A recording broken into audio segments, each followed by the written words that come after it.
It's awesome to have you join us once again on the program Law and You. And we always take our time to educate viewers on what some concepts are. And basically today we're looking at constitutionalism and political plurality, preventing a one-party system. You agree with me what is happening presently at the political landscape of the country seem to suggest that the political system is gradually drifting to a one-party system. And of course, how do we tackle this headlong is the crux of today's episode on Law and You. My name is Philip Omo-Gyukpong. Usually I have my guest with me, a legal luminary, and the person of Emmanuel Obakolo. Big thanks for coming, Emmanuel. It's a good day to Nigerians. Good afternoon. All right, let's start with the aspect of the constitutional provisions that guarantees political plurality in theory in Nigeria. Do we have such? In theory, yes. I like the language you use when you say that guarantees it in theory. And in the words and letter, in the spirit and letters of the Constitution, it ought to be in practice. But what we see today is amazing. Now, if you look at first of all, what is constitutionalism? Exactly. Constitutionalism is simply defined as the practice of the Constitution. Absolutely.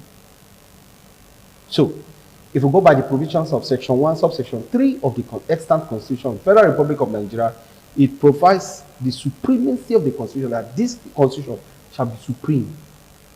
Now, when you go to Section 40 of the extant Constitution of the Federal Republic of Nigeria, it provides for freedom of association, which involves you can be a member of a political party whatsoever. Then sections 221 to 227 of the extant Constitution of the Federal Republic of Nigeria provides for political parties, procedure, registration, and membership. Then sections 78 and 82 of the extant Electoral Acts of the Federal Republic of Nigeria provide for political parties, their registration, identification, recognition, and procedure for membership.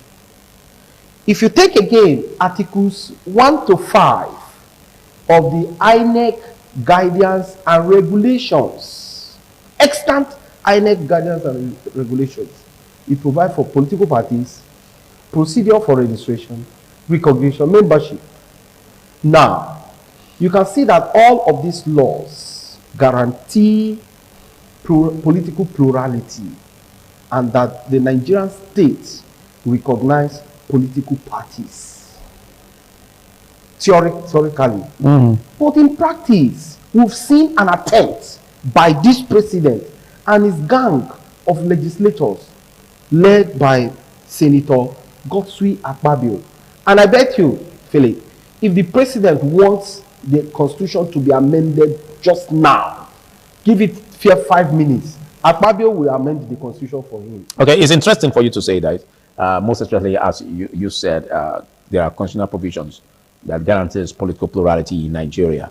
But again, the big question is, what is one-party system? Because it seems we are gradually drifting towards that point. Because if you look at what the Court of Appeal said on the judgment as regards the factional leadership under Senator David Mark, and of course that of Gombe Bala, not recognizing their meetings, where the INEC even said it, that they will not be recognizing the meetings of these factions of the ADC. That again shows and tells that there are fragments of weaknesses in the opposition. And how do we make it stronger? Again, what is one-party system? And how far or close is Nigeria political system towards this? So, there is an attempt by the incumbent president of the Federal Republic of Nigeria to drift Nigeria or push Nigeria towards a one-party state. The reason being that he does not want any form of opposition. And if you look at a one-party state, it simply means that you have only one political party. And the first and the last time Nigeria, there was an attempt in this country to have a one-party state was under the reign of the military junta, late General Sani Abacha, wherein the then political parties that were formed, he formed, sponsored, now chose him or projected him as their sole candidate. And late Chief Bola Ige described that attempt as the leprous hand with the leprous fingers, with the 5 leprous fingers. That was the description. And we saw in this stead, it is different from even what General Abacha did. Under General Abacha, we had 5 political parties recognized by the military junta as at that time. Military junta. But now, the Constitution does provide for political plurality, as I've cited. Now, if that is the position, why making an attempt to drive Nigeria, push Nigeria towards a one-party state? It shows that it is going to fail. It was headed for a collapse. And I think that is the position just now. But we don't have clear evidences to see or show, feel what the present leadership under President Bola Ahmed Tinubu is as regards trying to dwindle the efforts of the coalition or the opposition. We don't have such evidences. So, but clearly, what is the legal point of view as regards consequences that the constitutional provisions could met out to those who seem to bring about a drift of the multi-party system towards a one-party system? Are there consequences? Yes. Firstly, let me quickly address what you opine, that there are no evidence or evidences, as the case may be, to show that the president was pushing for a one-party state. Why is INEC reacting? INEC ought to be an unbiased umpire. Okay, but looking at the Court of Appeal pronouncement, which seems to give room for INEC to launch in its decision not to recognize the leadership factions, that of Senator David Mark and that of Nafiu Gombe. Now, don't you see this as what was inevitable for the electoral umpire to really take in terms of taking that decision based on what the court judgment brought about? The only unfortunate thing in that judgment was the ambiguous language used by the court, which is the Latin margin. And the Latin margin has now subjected the order of the court to different interpretation. What the court would have simply used simple English language that even a layman on the street could interpret or could understand. So now they are taking leverage on the Latin maxim which was used by the court, ante bellum. Okay. Now, for me, I think that the court was... Ante bellum means? Yes. Ante bellum simply means that go back to the previous situation. How was the previous structure? Position was the election that brought in David Mark and Ralph Ariobusola took place in July. And they started the office, I think, 2nd day of September 2025, if my memory judges me correctly. So, but then, because of the ambiguity in the language of the courts, so it was now subject to different interpretation. And that, to my mind, now gave INEC the opportunity that INEC was looking for. So it was an inevitable decision. Choose cherry picking. Okay, but you see that as inevitable decision for INEC to take based on the judgment of the appeal court? No, that was not. INEC would have been able to take a better... INEC only cherry picked. Okay, are you saying that INEC would have been able to make a better judgment on that? Yes, INEC could have. After all, the chairman of INEC is a lawyer, a son, and a teacher of law. What decision would INEC have taken? In respect of as regards the judgment of the court? What INEC would have done, they claimed that they had a legal department. Those persons may not be privy to giving a valid or vivid interpretation of the court order. What INEC would have done, INEC would have sought for opinions from legal experts outside its jurisdiction, outside the office, the institution called INEC. Maybe INEC would have been on a safer ground, or INEC would have applied to the court for a better interpretation. You can go to court for court to review his judgment. INEC should have done that. Okay, but with the time available, could he have been able to do that? Now, David Mark and his team have gone to court, and INEC now filed their own application in support of David Mark and his team now. So why, if you knew this was the position, why did you take the previous decision? INEC witnessed the election that brought in David Mark and the man called Aregbesola. INEC was a party. INEC was there. Why did INEC raise all of these issues as at that time? All of this opposition as at that time. So what we are saying is that with the present position of the extant constitution, the provisions of the extant constitution does not guarantee a one-party state in Nigeria. Rather, it guarantees political plurality. Okay, thank you. In case you're just watching, it's Law and You, and I've been speaking with Emmanuel Obakpolo, a legal luminary, and it's on the topic, constitutionalism and political plurality preventing one-party system in the country. And looking at what we have, we're going to be taking a very short break, and after which we extend the frontiers of this discussion. Do stay.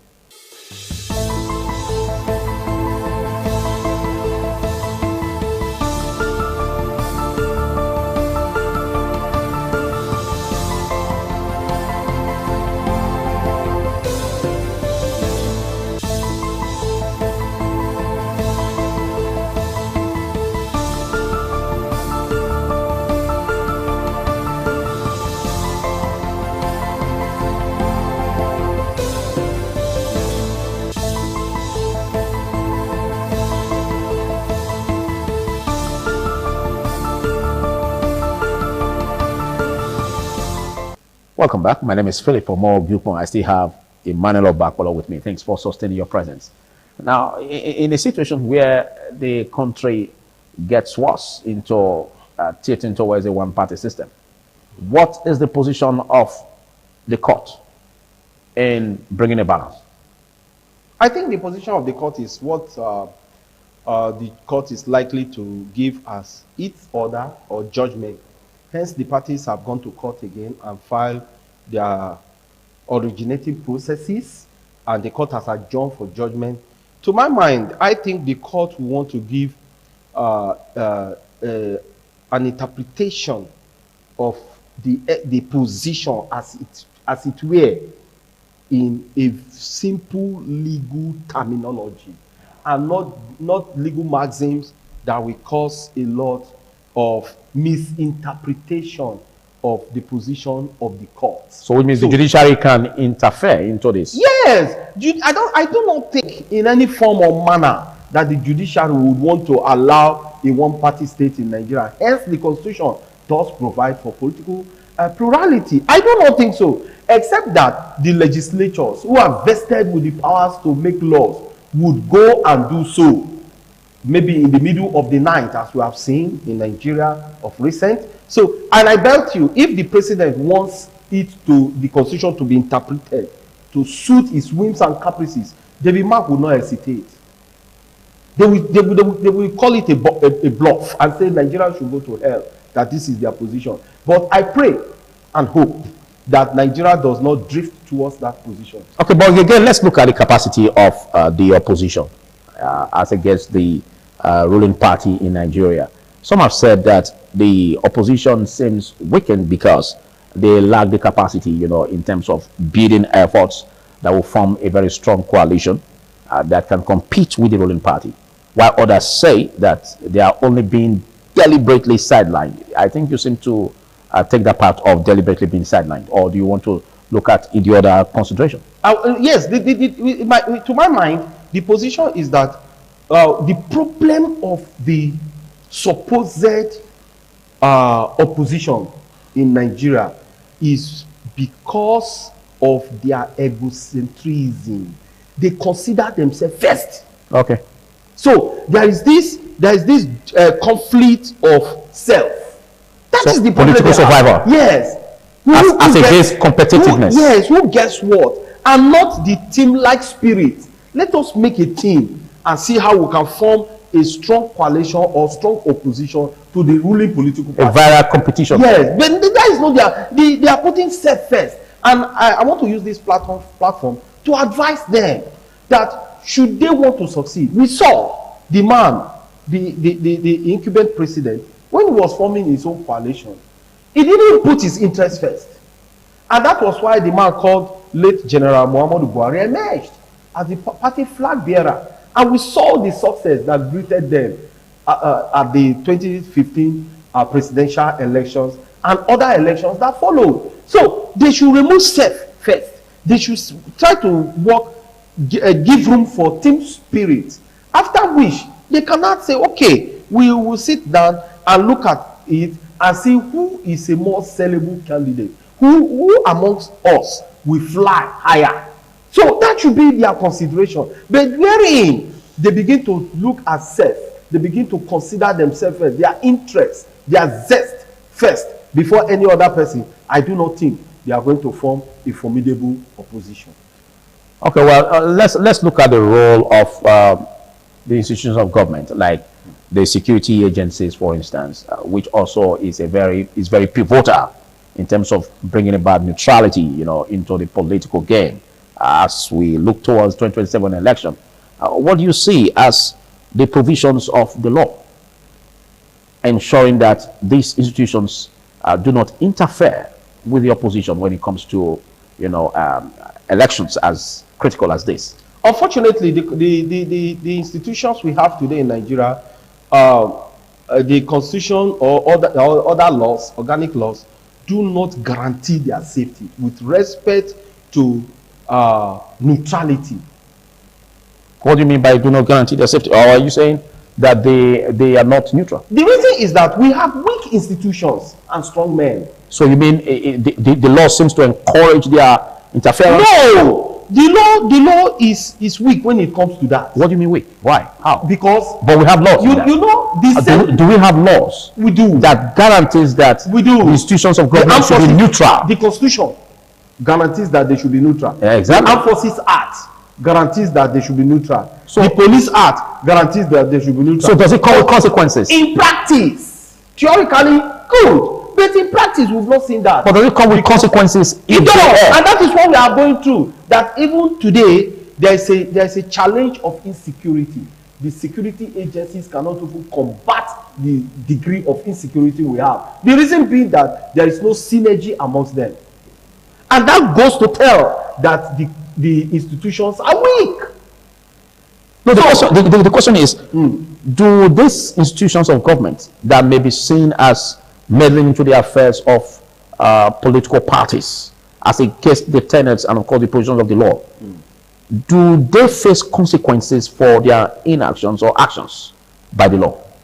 They do not. They do not. That means there are no reprimands from the legal perspective. Their appointer is the president. The heads of the security agencies are being appointed by the president. You mean the constitutional provisions are silent in that? Yes. So they now work. Or there are no laws in that? They now work. No, the law is clear about that. But they now work for the interests of the president because they want to retain their office. So we have seen in the situation where the president goes down, brought a junior officer to give an appointment, and then what that simply means is that in the military organization, a senior officer cannot give compliments to a senior. So what that simply means is that for the senior to willingly resign or quit the job. So we've seen that happen in this country, and when you do that, you are not giving room for the institutions to be strong. So instead, we have a situation where those who are being appointed will now be working for the interests of their appointer. So it's unfortunate that we find ourselves in that kind of situation, wherein the president can choose, the president can cherry pick who becomes a service chief. And by so doing, the president has the whole freedom, the whole time to pick who will obey and observe his whims and caprices. So until we begin to have a stronger institution or institutions, as the case may be, we may not make any headway. Okay, what legal reforms are you looking forward to in terms of correcting any gap or anomaly as about bringing about competitiveness in elections to encourage more flow of plurality? First, the legal reform, the legal reform that I think is electoral reform. If the does that of the 2026 reflect it? No, absolutely no. Because if the electorate cannot choose who becomes the president, then there is no need for any business.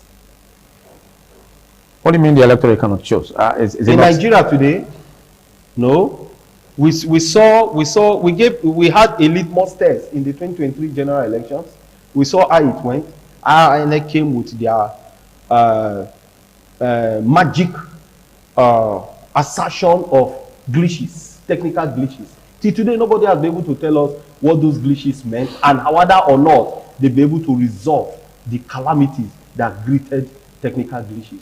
Okay, well, we wouldn't want to go political in that aspect, but let's see how INEC can be more responsible in terms of providing neutrality ahead of the 2027 elections. What do you opine? This INEC, with the extant chairman, I don't think we are making any way. I don't see any new thing happening to INEC. No, I don't want you to be dispassionate, but I want you to talk about as in objectively. It's my opinion. What do you see? What do you see as lacking?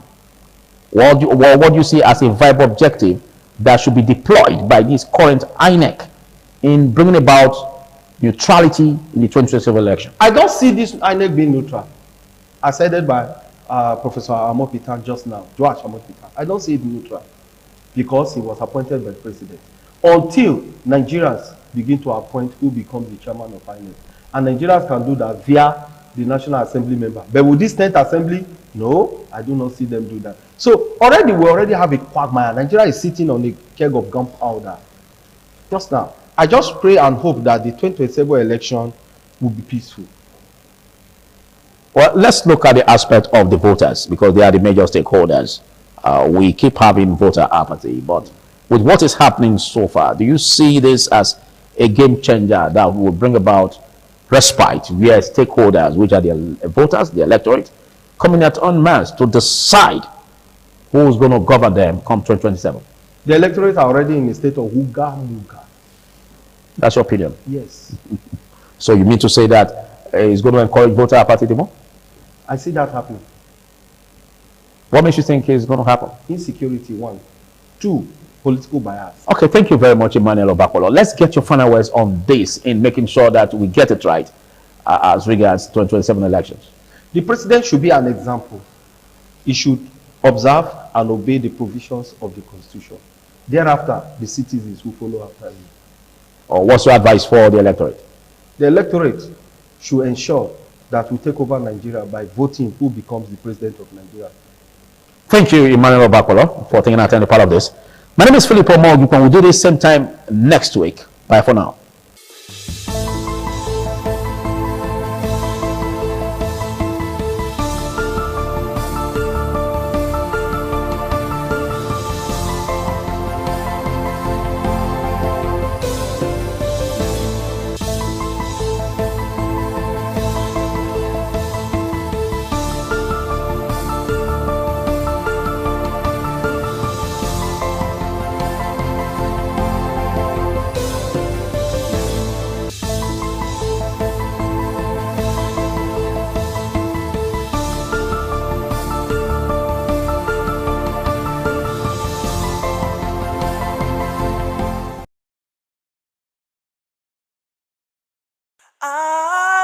ITV, certainly the best.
This is ITV. Certainly the best.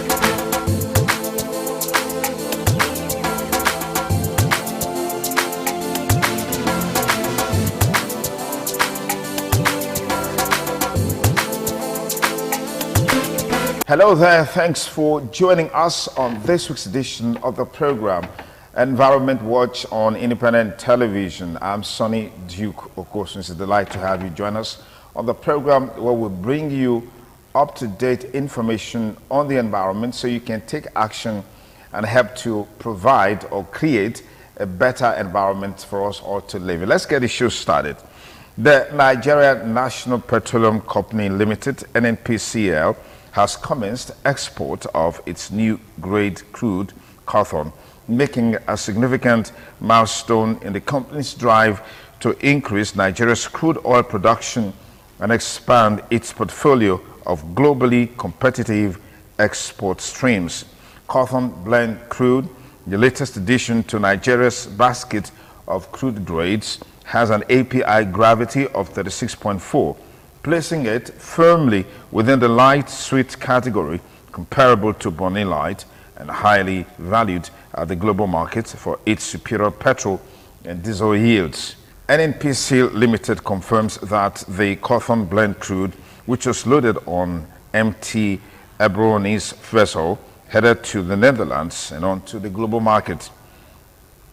The maiden 950,000 barrels cargo was exported via the Cawthon Floating Storage and Offloading FSO vessel, strategically located offshore Bonny River State. The FSO enhances crude evacuation from OML-18 and strengthens Nigeria's export reliability, operational efficiency, and overall energy security.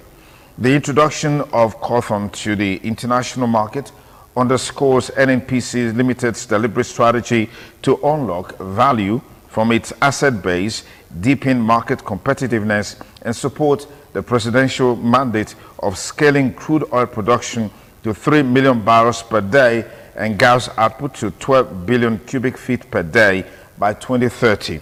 The launch of the Cawthon crude builds on recent additions such as Nembe and Utapate, reflecting a sustained and structured approach by NNPC Limited to optimize production, expand market offerings, and reinforce Nigeria's position in the global crude oil market.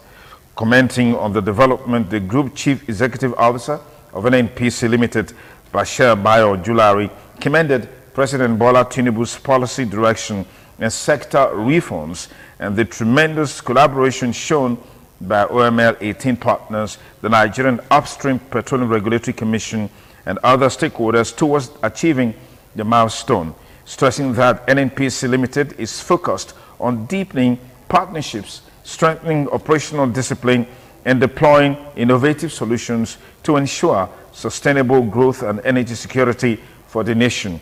Julari also reaffirmed the company's commitment to disciplined execution and valued delivery. NNPC Limited says it will continue to leverage innovation, strategic partnerships, and operational discipline to unlock the full value of Nigeria's hydrocarbon resources while ensuring Nigeria's long-term energy security and growth.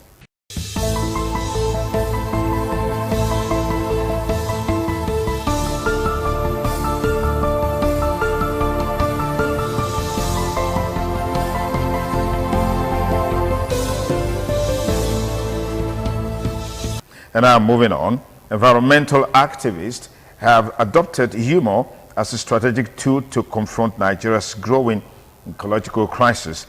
The activists insisted that traditional advocacy approaches are no longer sufficient to spur meaningful action. The Health of Mother Earth Foundation, HOMEF, spearheaded the initiative by organizing a one-day eco-comedy show in Benin. At the event, stakeholders highlighted the power of humor to engage the public, simplify complex environmental issues, and sustain advocacy efforts. The executive director of HOMEF, Nimo Bassi, said the initiative was in response to rising frustration among citizens and environmental campaigners over slow progress.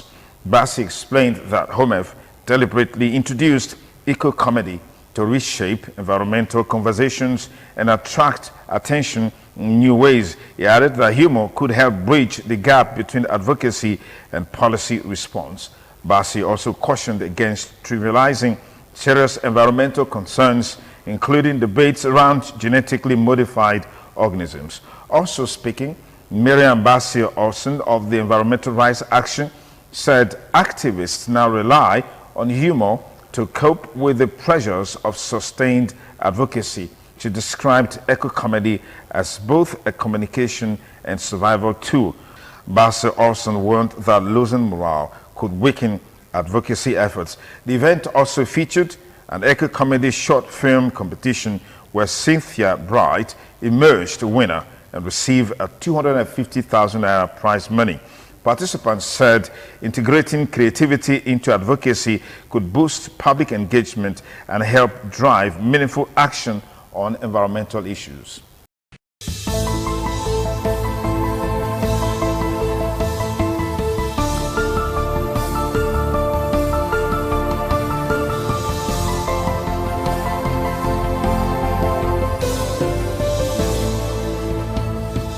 In the meantime, 8 countries from the core of the OPEC Plus group of oil producers have voiced concerns over Iran's attacks on energy infrastructure as oil shortages persist amid the war in the Middle East.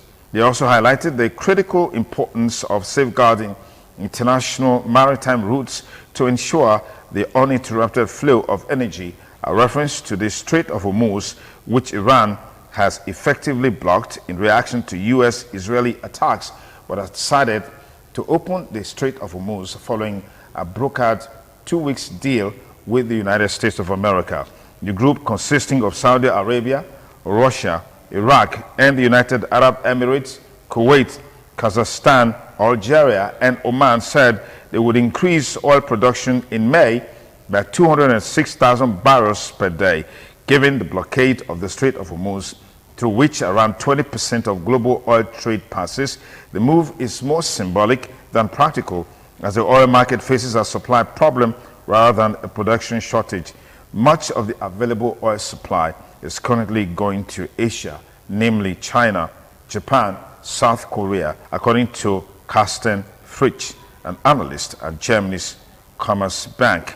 U.S. President Donald Trump has urged countries facing shortages to source oil from the United States. However, the impact of this on global prices remains uncertain, as they are determined by global supply, which has been restricted due to the war. According to figures from the International Energy Agency in March, countries in the Gulf region have reduced their daily oil production by at least 10 million barrels, or nearly 10% of the global demand, citing limited storage capacity for oil that cannot pass through the Strait of Hormuz. With the Strait of Hormuz now set to be open following a truce between the U.S. and Iran, we'll see how things will go in the days to come. If you just join us, it's still Environment Watch on Independent Television. We'll take a short break. More stories when we return. Please stay.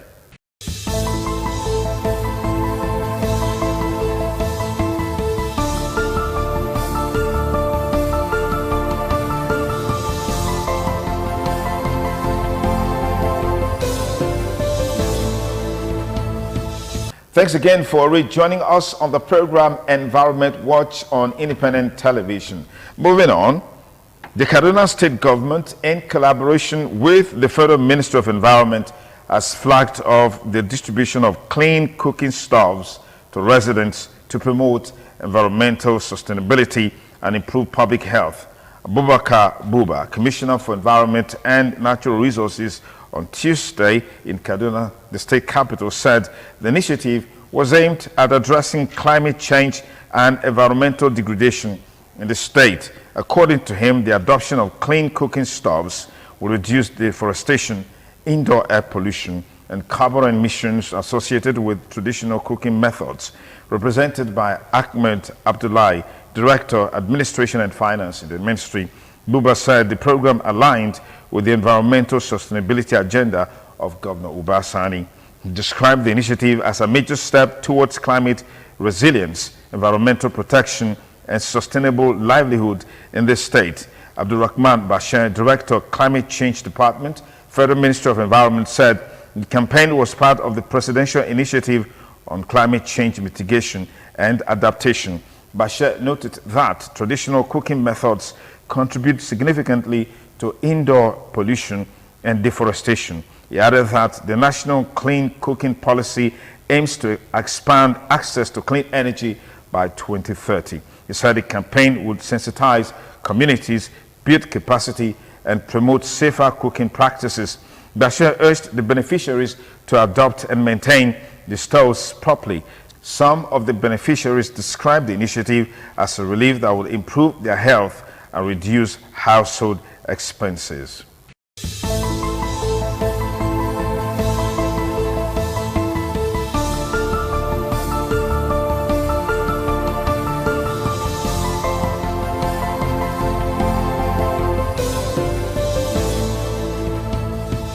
In another development, the emissions trading system launched by the European Union in 2005 could one day also be used to capture CO2 on a large scale. A new model study quantifies the potential and outlines that phased integration of removals into the trading system can avoid misguided incentives, which providing industry with planning security for residential emissions that are hard to abate. The study, led by Potsdam Institute for Climate Impact Research, PIK, and published in Jules, ties in with current discussions in Brussels on future regulations. According to the study, the existing EU emissions trading systems for the energy sector and energy-intensive industries alone could provide incentives for companies to remove between 68 and 86 million tons of carbon dioxide from the atmosphere annually by 2050. depending on cost development. The research team uses the LIMES EU calculation model developed at PIK, which optimizes investment decisions. The analysis is based on EU as well as the United Kingdom and Norway, and it focuses on two models, promising removal methods using air filter systems, direct air capture, and burning biomass with CO2 sequestration, bioenergy with carbon capture. At present, firms are looking ahead to 2039 with concern the annual reduction in emission allowances for the energy sector and energy initiative industries will then reach zero, and CO2 emissions will in principle be taboo. These are considerations so often to the timeline, but a more elegant solution emerges if removal companies are added to the system. This will be rewarded for their negative emissions with certificates from the trading system, which they would then be able to resell to companies that have not yet completely eliminated their CO2 emissions. The study calculates what the market equilibrium will be in such an environment and finds that investments in the two new removal technologies will become more attractive, although the technology mix will heavily depend on the extent to which costs can be reduced through technical advances in air filtration. It also shows that the carbon price formed in emissions trading will rise steadily to a good 400 euros per ton by 2050, but will then stabilize at a slightly lower level in the second half of the century due to the inclusion of removals.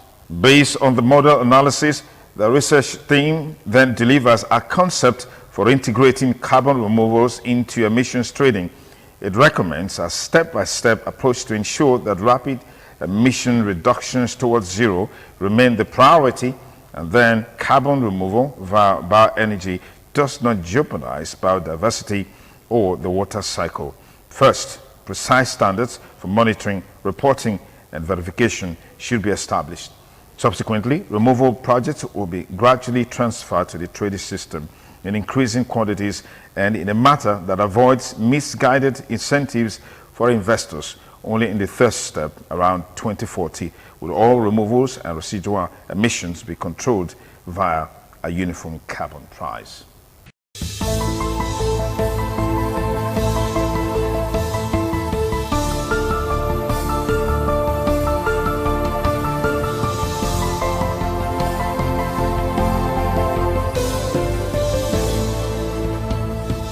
And now moving on, the 2026 U.S. midterm elections will be vitally important for the climate, with results shaping the final 2 years of climate policy under the Trump administration for energy reliability and affordability to disaster resilience and recovery, including funding for the Federal Emergency Management Agency, FEMA. Federal, state, and local primary elections, when voters determine who will represent each party on the November ballot, are currently underway and will continue over the next few months. Below, the Center for Climate Change Communication, George Mason University, Fairfax, Virginia, provides a roundup of climate change in the American Mind primary election relevant insights and resources, including the fact that global warming remains an important voting priority for many Americans. In many districts, one party is said to be so dominant that the general election is not very competitive. As a result, primary elections often determine who goes to Congress, and the same is true for the state legislatures. This pattern has become even more common with current wave of partisan redistricting.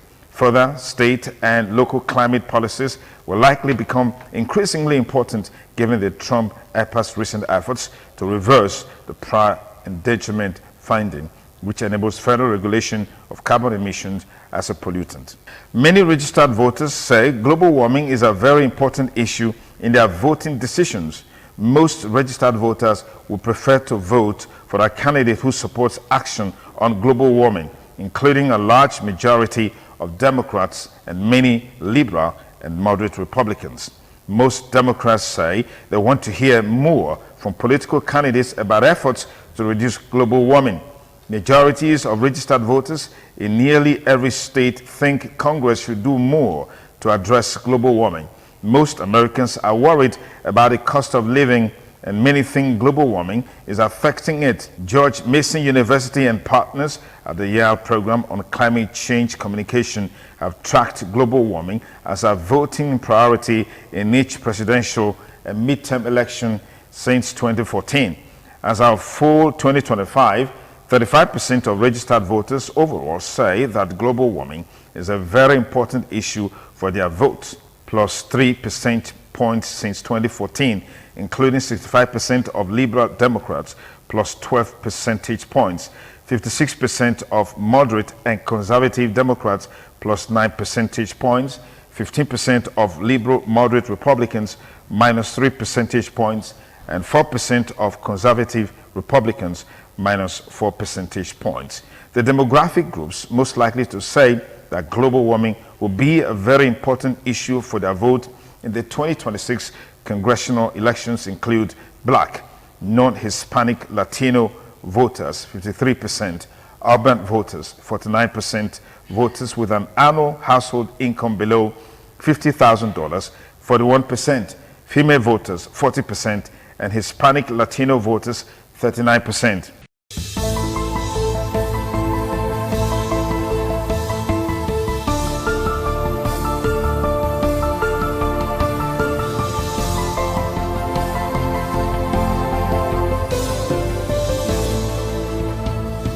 In the meantime, the National Palm Produce Association of Nigeria says the country will be self-sufficient and meet its global market share of oil palm by 2050. This, it said in Abuja, was possible through the effective efforts towards the implementation of National Oil Palm Development Strategy. Mr. Alphonsus Inyang, National President of the association, said during an interview on the sidelines of the National Oil Palm Development Strategy validation meeting. Inyang said that with the guideline, the country's current production capacity of 1.4 metric tons to 1.5 metric tons annually would increase to 9 metric tons or 10 metric tons between now and 2050. Inyang, also the vice chairman of the Technical Working Group for the development of the National Oil Palm Development Strategy, emphasized that the feat will be achieved by empowering smallholder farmers to enhance production. Inyang further explained that the country intended to extend oil production to Taraba, Niger, and Kogi states under the framework. He said that leveraging some northern states, among other interventions, were part of the ways to achieve 2050 self-sufficiency and global market targets.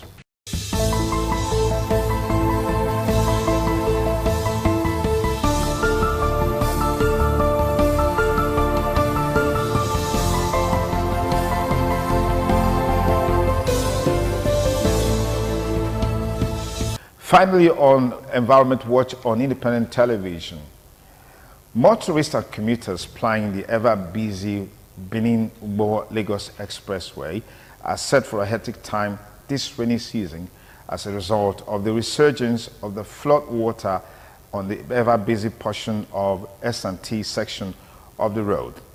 The flood, which was taken care of in time past with the provision of a water pond on the S&T barrack side of the road, has now returned because the water pond has now been filled with silt, which has not been desilted. Just take a listen. Not see me at the dress. Water don't spoil my thing. I don't even get house to enter because of erosion. No, not help us. But what because I know some time ago, this water not going to be here. They dig hole for that side where water they enter. So what you go happen? Soldier, now block them. They block and my papa land be that one. When they dance so, when they bomb me, they marry my mama. They block them. They come block here again. Overnight, they come block them. Soldier. This is S&T. And they block them. You know, they take and block them. Now make water not go come they walk again. No, now help us so. I not get another house mother that too. My papa my God there for us. I don't old. Not you waka. I say I don't old. Now water. I once a soldier before. We retire in 181 battalion. Okay. I mean, Barabida. Okay. And then we retire. We are fine over. God will help us. So, when I help me, I don't want to run away from my place. So, I don't get another house where I go. Yes, sir. You get house around here? I get this house. You get? This house, my mother and I get and my shop did there. Okay, what be the problem?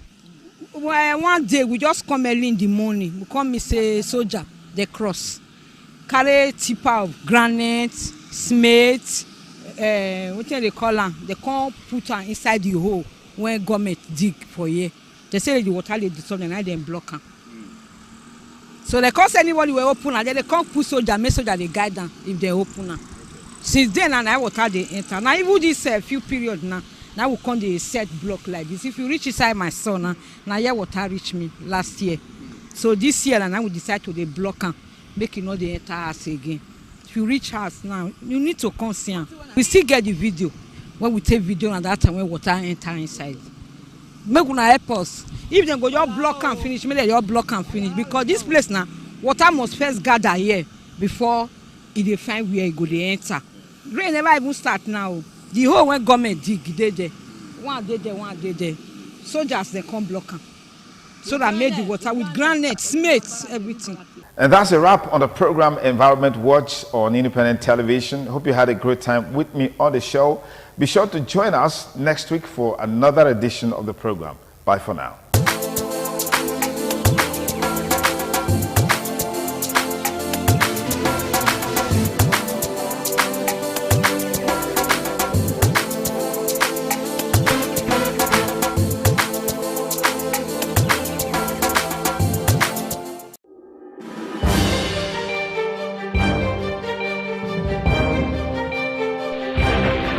This is ITV. Certainly the best.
Abba,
Ẹgbẹ́júwà ọba àtọ́pẹ́.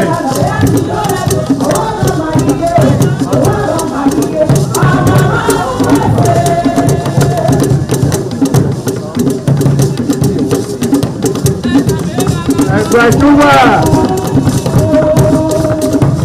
ọba àtọ́pẹ́.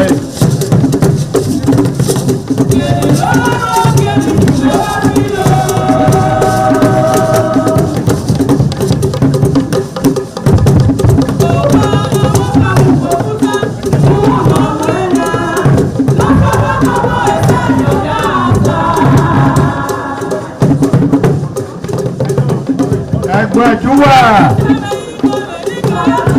ọba àtọ́pẹ́ yìí.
This is ITV.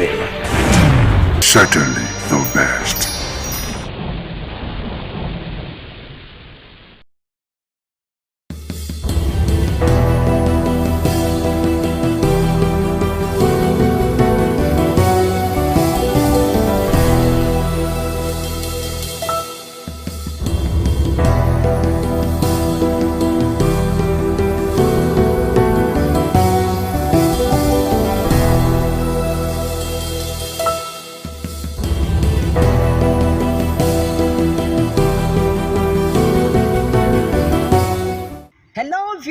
Welcome to Viewpoints on ITV. I am Caroline Okonji, and today on Viewpoint we're going to be talking about the current electricity issues and situations that we as business owners, as individuals, are facing in Nigeria, as over 80% of households lack adequate access to grid, as Nigeria's electricity sector suffers from chronic liquidity trap and infrastructural decay, leading to frequent national grid collapses. with generation dropping below 4,200 megawatts, far short of the 4,000 megawatts required for its citizens and population. It is a viewpoint on ITV, and we're going to be looking at some of the key issues affecting our electricity sector in Nigeria. I am Caroline Okonji. In terms of security of it, we need light. And based on that, in some areas, it makes it difficult for us when we are on patrol at night. And we are even begging the state government to try and do something, at least by supplying street lights in some area that are dark in the night.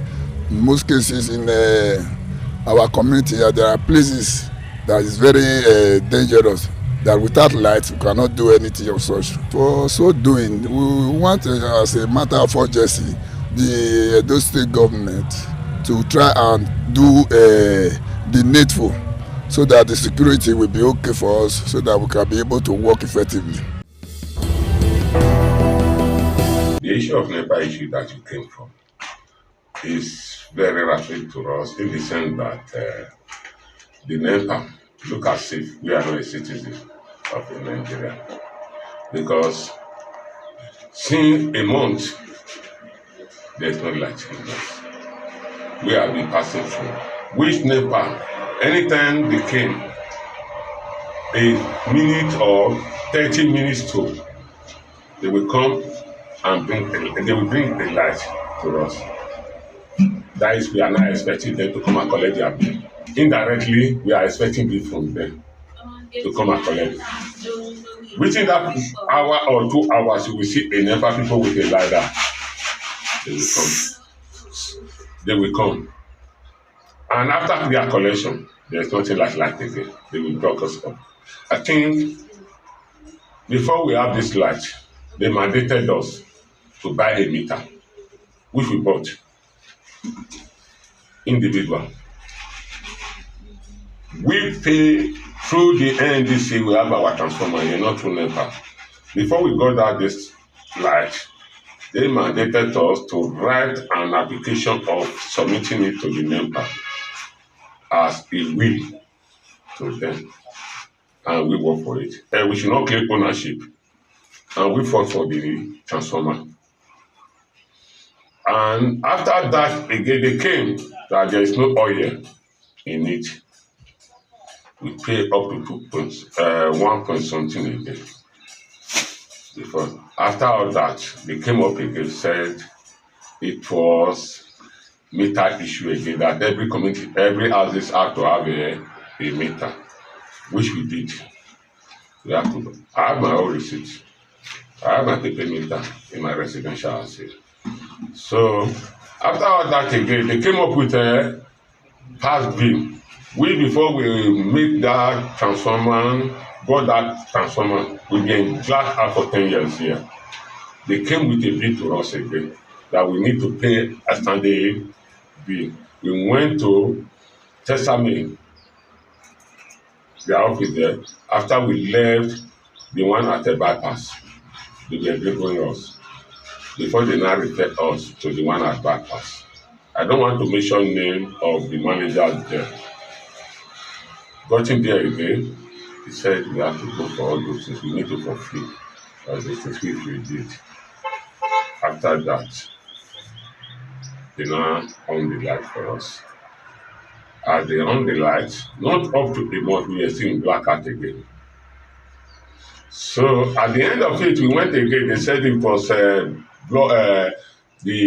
according to them, that the electric wiring merge. That was because that they now cut us off again from EOY again, which we not pay. Pay that much again. The Chiri community, which is the Kabetu, Igbo and Igwekimi. After that, they brought a light for a week again. After a week, they cut us off again. They said EOY is owing. We now went to the office again and told them that if EOY is owing, does that mean it affects our community? We are blackout. throughout all this. So before we sort all those things out, we have already made up our mind. We can do away with our NEPA. When our father was living with a lamp and all these things, we were enjoying it. We cannot be paying for what we are not using. We cannot be paying for what we are not using. So if they feel they want to cut us off from this NEPA issue, they should cut everybody off totally, so that we will know that we are not with NEPA. Not that after 3 weeks, they will not bring a light under 22 hours or 3 hours. They will come and collect their money. It's unfair to the masses. The electricity issues and challenges that BEDC in the state is devastating, in the sense that as a minister I suffer a lot in terms of electricity. As an individual, not only me, the entire people of Edo State, and not only in Edo State, Nigeria as a whole, we are really facing electricity challenge in the country, in the sense that we are not getting constant light. Even though the tariff of electricity is high, people don't even get the light. I don't know how the government will enhance constant light for the Nigerian people, especially in Edo State here. We are seeing the government are not taking a proactive step towards this direction. But if the government will be able to ensure that people are paying for electricity and they are not getting electricity, government should take a drastic step in this direction by making sure if people have constant light, people will want to pay for it. But a situation where you don't see light, at the end of the month you see BEDC personnel coming to people's house to come to cut lights, is really a problem. My major concern is that let them provide us electricity and people will pay for it. But a situation whereby we don't have constant light, out of 24 hours, people cannot boast of 3 hours light in a day. It's a problem that we are really facing. People who are doing business cannot do business effectively. People who are doing business, they want to make sure their food stuff does not get spoiled. Nobody can preserve their food again. Even though they cook, you cannot preserve it. Even though electricity for our artisans to work, they cannot get electricity to empower their equipment in order to boost productivity for the entire society. It is really a problem. The state of electricity in our country, in our state, is very poor. Very, very poor. We don't know how government is creating effectiveness on this aspect. We say Nigeria is generating electricity and the neighboring are getting electricity, and the people that are in this country are not benefiting it. Nigerians, we are crying. As a person, I am crying. We don't say as an individual we don't want to pay for electricity. We are not saying that they should give us light for free, but let them make light available and let people pay for it. They often tell us the national grid is collapsed. So ultimately it's to develop enough capacity, the whole process of generation, distribution and the rest of it. And then the enabling law, the happy thing recently is that they have said is deregulated. You know, state governments and private investors can now enter the electricity market, generate and sell.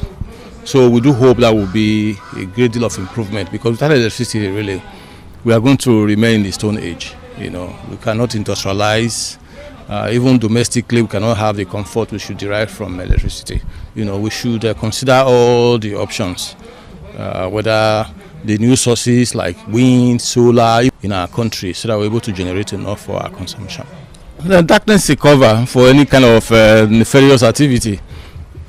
Yeah, so if the place is not well lit or substantially lit up, people can ordinarily hide under the cover of darkness to perpetrate just anything, not just robbery, kidnapping, and whatever you have. Yeah. Don't also forget that we now have private investors. The government doesn't have so much to do with electricity anymore, apart from regulation.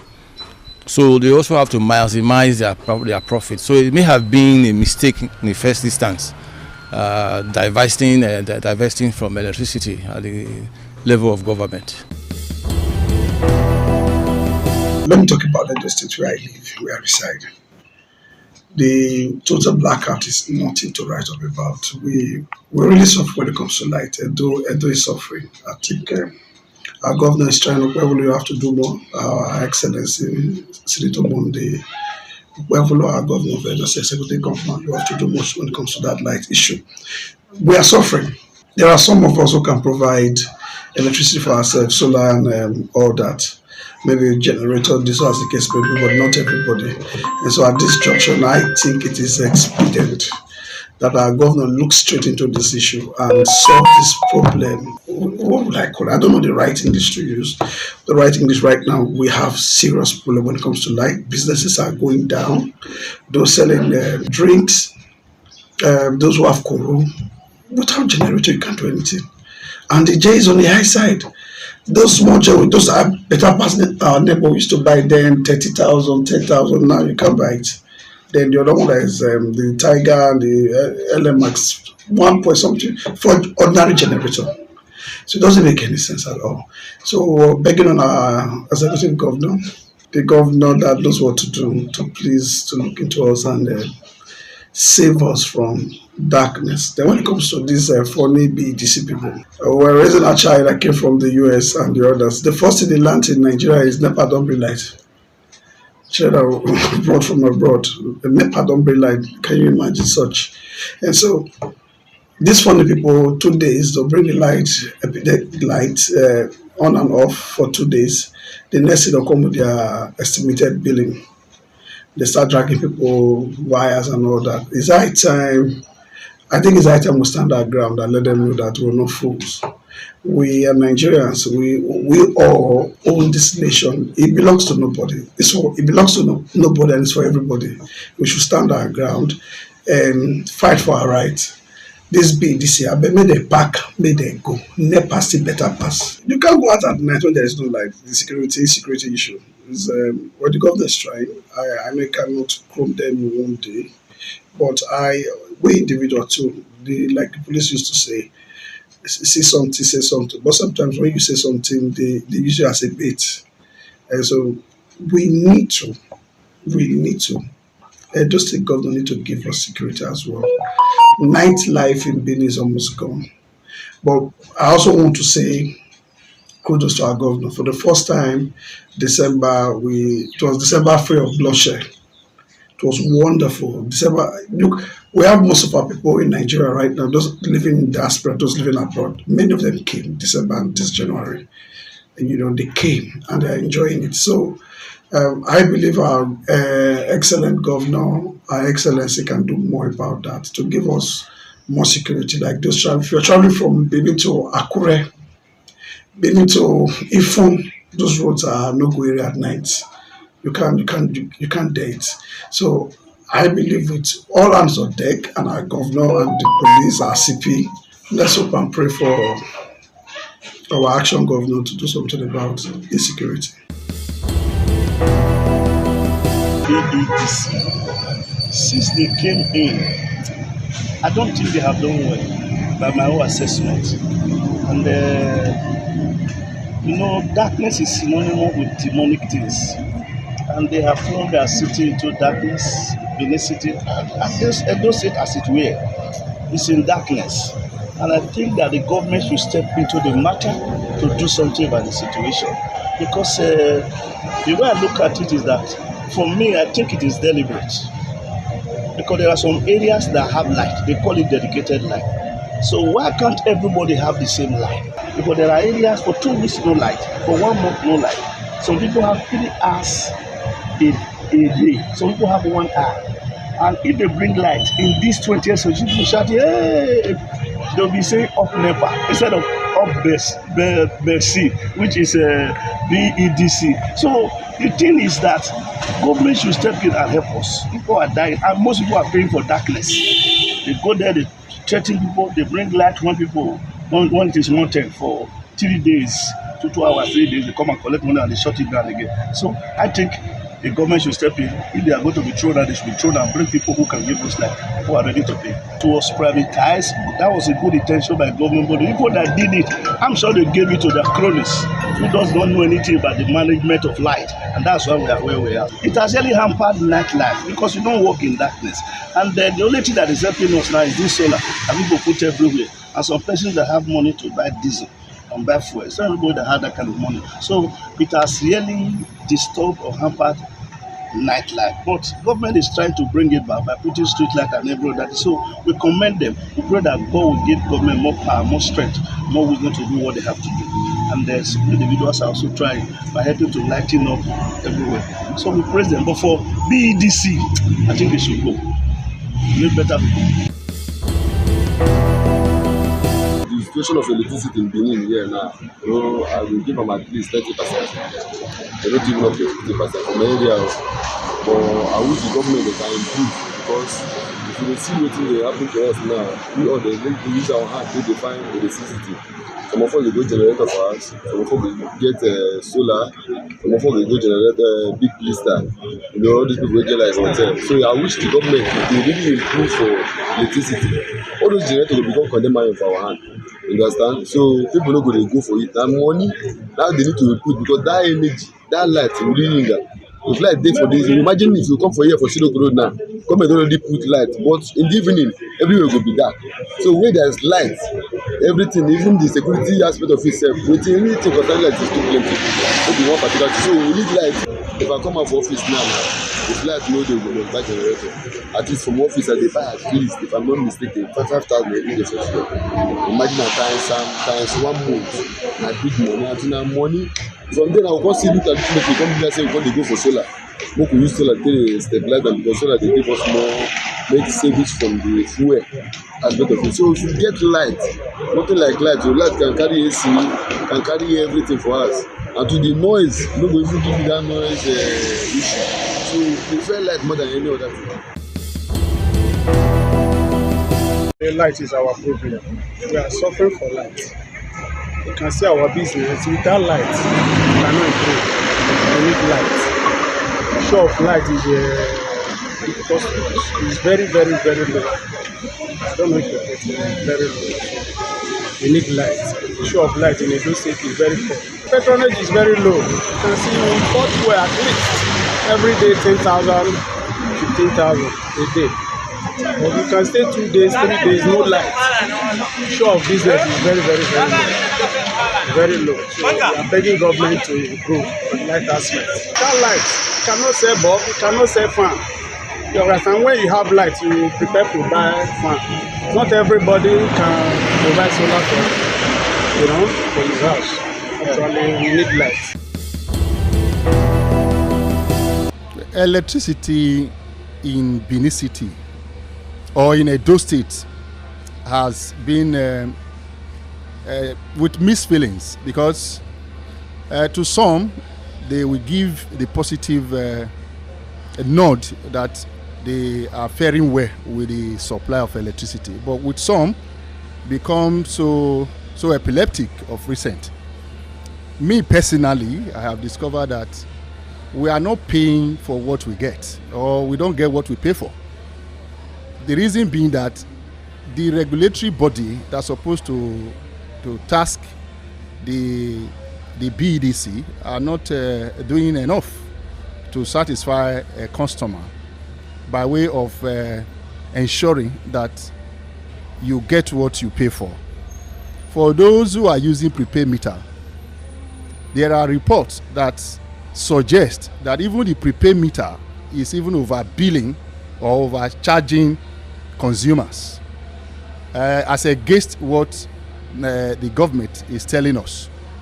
Only recently we discovered that the BDC keep complaining that the distribution, the generation company is not supplying them what they ought to get, which will in turn affect the consumer. And even at a point, they also raise the issue of federal government owing them. But just recently, the federal government has paid a huge sum of money to liquidate what they are owing this distribution company. But looking at the experience of consumer in terms of the electricity supply, it is so appalling. They will either give you excuse of faulty transformer, which they left for the consumer to contribute money to fix, whereas it is supposed to be the onus of BDC to fix the transformer so that they can in turn supply electricity to the consumer who pay for that service. It's like you are buying a recharge card. I am not sure that the recharge card you buy is what they give you. It varies from quarter to quarter. It varies from consumer to consumer. For example, for those who have been using the analog or the estimated billing, you will discover that whatever they bring, which is not subject to negotiation, by the time you now procure your own prepaid meter, they will bring everything inside the bill and begin to roll out deductions arbitrarily without consulting with the consumer. Even the estimated billing they brought was not even discussed by the consumer. So, and there is nobody that is there to advocate for the consumer or to leverage on the complaints. Nobody to complain to. So that makes it very, very heartbreaking. So for me, I believe the federal government and indeed the lawmaker, the National Assembly, should set up a body where consumer can run to and lay their complaints so that there can be an equilibrium between the consumer and the BDC, for example. To wrap it up on Viewpoint on ITV, we're going to be highlighting some of the key issues that was actually mentioned by our respondents, which some said it is as a result of poor maintenance, gas supply shortage, and poor metering, just to list but a few. And the government at all levels, they are expected to do the needful and do the right thing to ensure steady power supply for citizens in order to boost means of livelihood, especially for business owners in the country. It is Viewpoint on ITV. I am Caroline Okonji.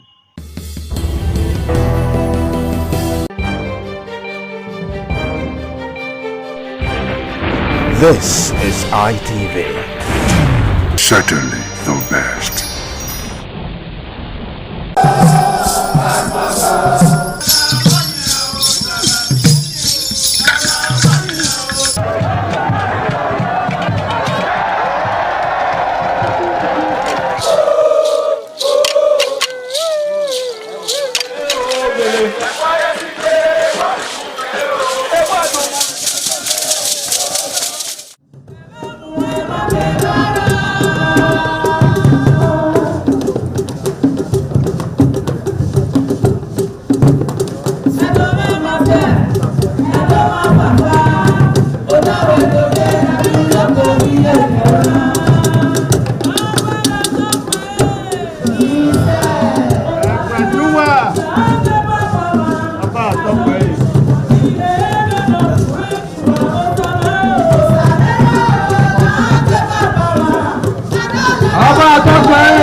This is ITV.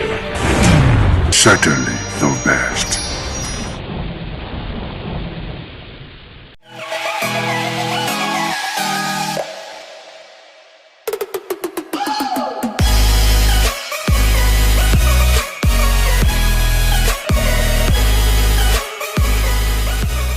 Well, everyone is a hero online until the chips are down, until you meet the person you're talking to one-on-one, face-to-face, when you can no longer hide behind the keypad.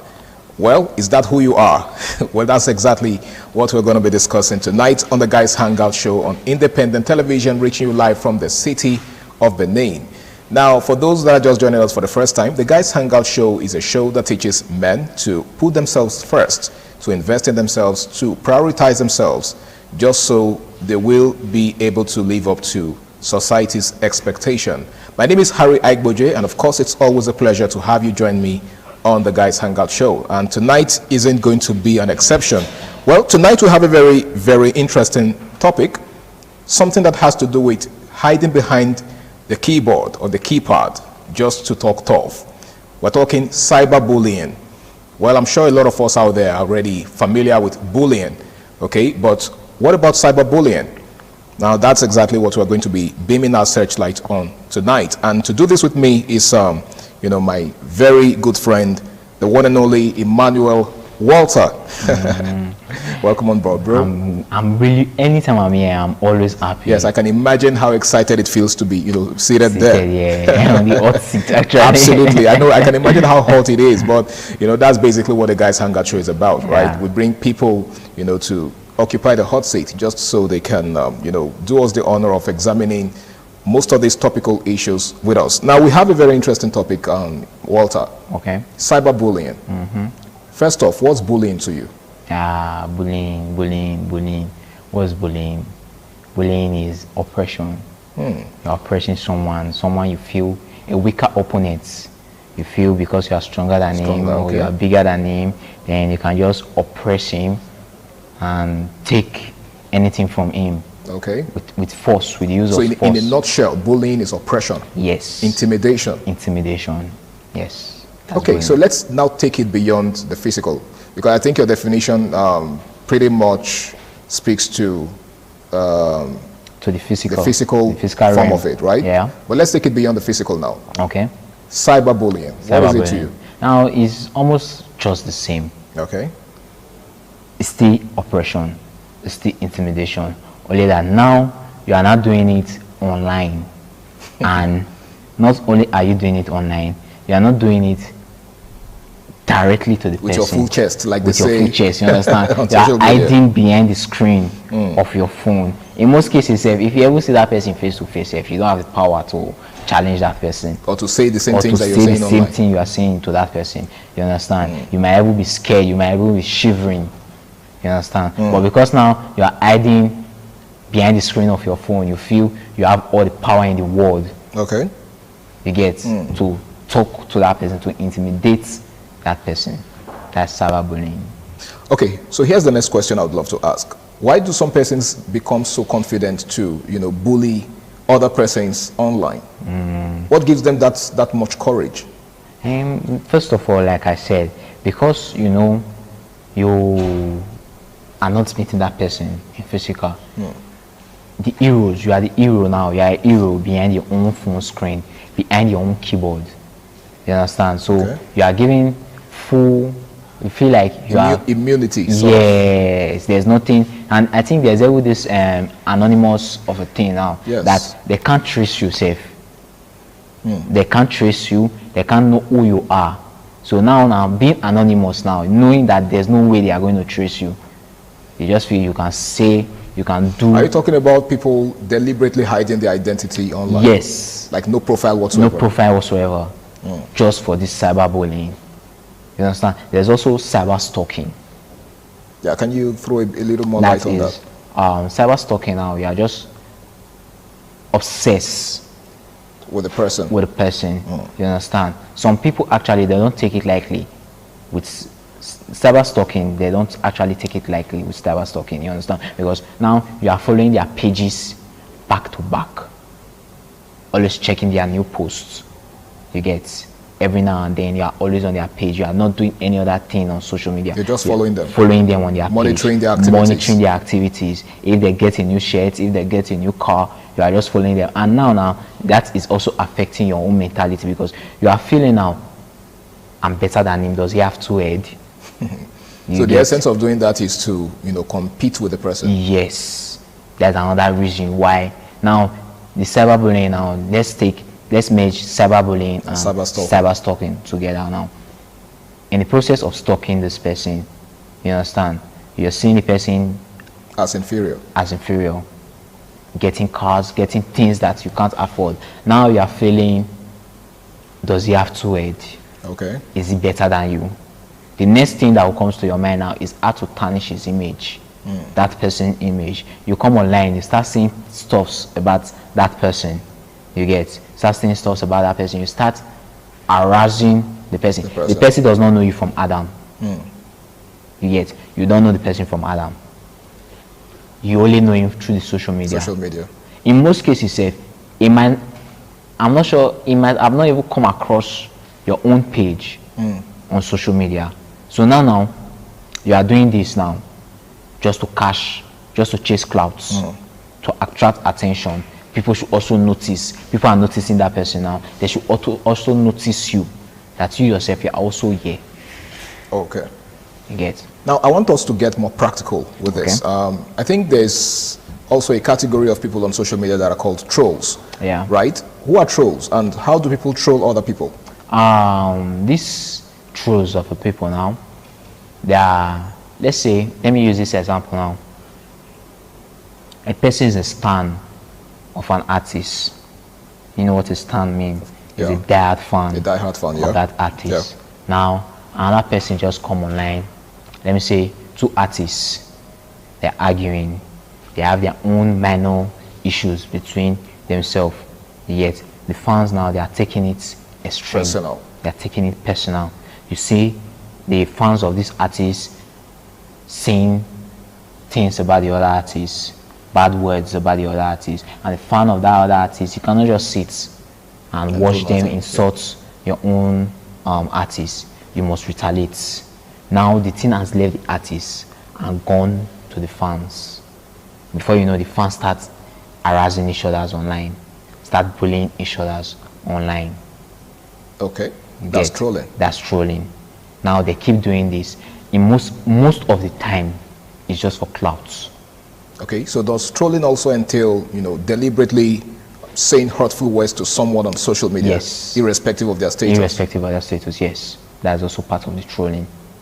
Okay, so if, for instance, I just wake up one morning and decide to, say some very disparaging things to anyone that I deem fit, that's trolling, isn't it? That's trolling, yes. That's trolling. You are actually trolling. You are bullying that person online because the person did nothing wrong. Okay. It did nothing wrong. It did not offend you in any way. You just decided to wake up one morning and you come across one post that maybe the post is hurting you. You understand? The next thing you start harassing that person, that's trolling. You are trolling that person. Okay, so how, in what ways, or what are the emotional and psychological effects of cyberbullying on teenagers particularly? Yeah, mental health always goes first. You understand? Because whatever we do in life, it affects us up there. Okay. You get, so mental health is something that the kid will keep on thinking. Imagine your phone keep on popping and someone is bullying you online. You keep on seeing that notification you get of someone saying stuff about you, harassing you online, makes you lose concentration. You get, if it's something now that is not common, that everybody knows about, you might want to stay indoor. That affects your social, the way you socialize with others. Your social life. Your social life, you understand? You might not want to go to school again. You don't expect that kid who is thinking of his social media life to be able to pass his exam. So it affects the mental health a lot. Okay. Yeah. All right. So let's also look at how this affects the academic performance of young people. It's no news that a lot of young people are very active on social media. Yeah. Okay. You just made mention of how it affects them academically. Yeah. In what practical ways does it, distract them from, focusing on their academics? Normally in social media, when we say social media and our teenagers now, social media affects our teenagers a lot academically because the time that they are supposed to be in their books, time they are supposed to be with their books, using it to surf the net, their own each social media platform, doing 1 or 2 things online, keeping yourself busy. Okay. You understand? If you are reading your books, if you are with your books, nobody will come and bully you at home with your book. You get? So social media in itself is a distraction. It's a distraction. You get? Now, social media now, there's already a distraction. You are on it and someone is bullying you on that social media. You want to fight back. You get? You have upcoming exams and someone is bullying you. All your mind won't be focused on that exam, will be focused on how to revenge to that person, how to talk back. What the next word, okay, you are thinking now, what's going to be his next word now? What is he going to say next now? How will I reply him? How will I say something that's going to hurt him, that's going to turn the tables around? So you're already emotionally and psychologically invested in it? Invested in that already. That's it. I think I have there's a friend of mine who's actually an upcoming artist, and when he got signed by a record label, the record label is not actually big like that also. It's just an upcoming record label. And I think someone just came online one morning and started saying the record label is this, is that, for signing that my colleague. You get, like, that instead of the record label to that money, they made the wrong choice. They made the wrong choice. The money that they are going to invest on that guy, they are supposed to use the money to do other things that is going to benefit them. Now imagine the psychological effect that will have on the guy. Yes, not even on the guy. The guy might, okay, it might want to, okay, let me be here. At least it's something that's going to push me further to do more. Now, this is someone that is already having his fans. His fans are already growing. Now, imagine, let's say, 2 of his fans now, they have upcoming exams, and they'll decide to come online and start replying the person that wake up in the morning just to troll the artist. You understand? So you see where it affects both mentally, academically, and socially. All right, let's see how, you know, the role that peer pressure has to play in all of this. Does the peer pressure have anything to do with this? Yeah, peer pressure has a lot to do with it. Most times, the bullying, the cyberbullying, in some cases, they are from our friends.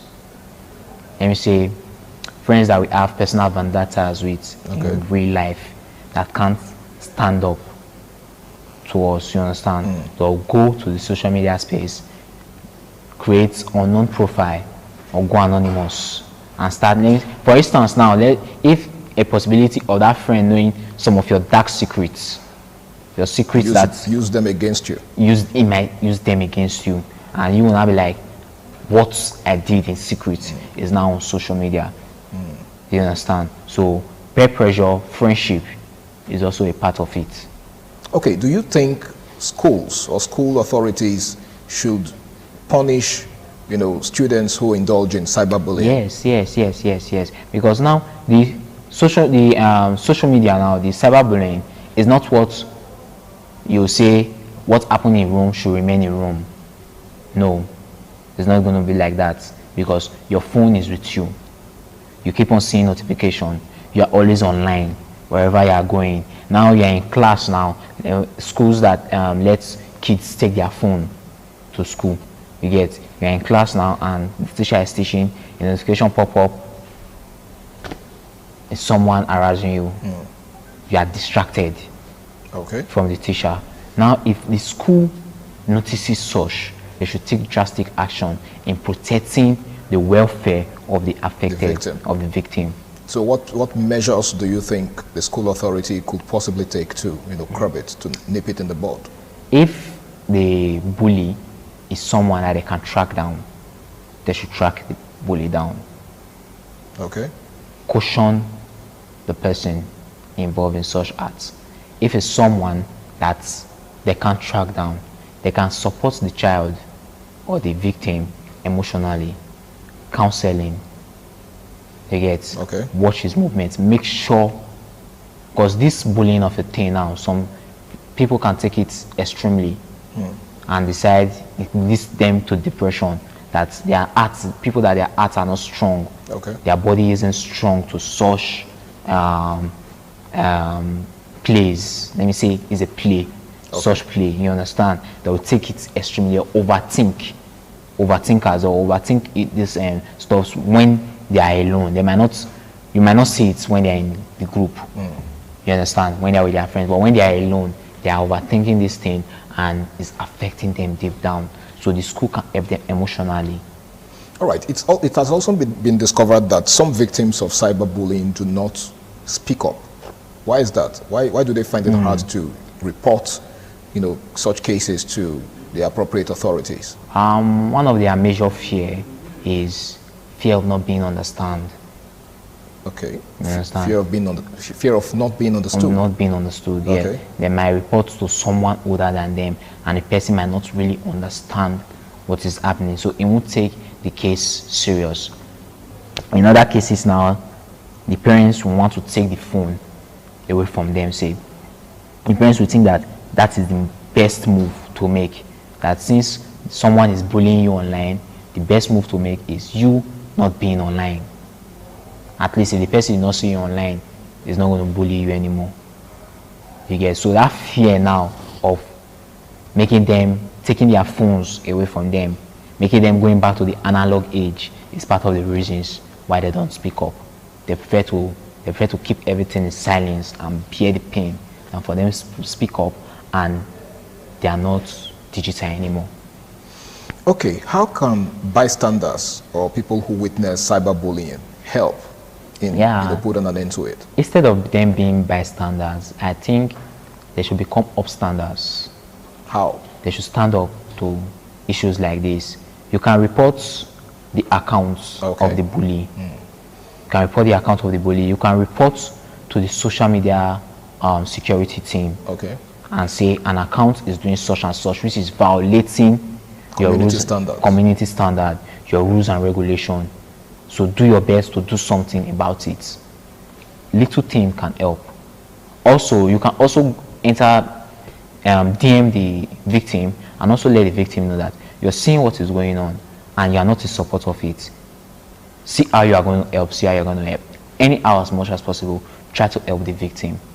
Okay, are there signs that one can look out for, for someone who might be undergoing cyberbullying? Are there any ways to identify somebody who might be a victim of cyberbullying? Yeah. When the person, you notice a teen now who is cheerful, playful, always with people, and the next thing you see is always alone, is a sign. Suddenly withdrawn.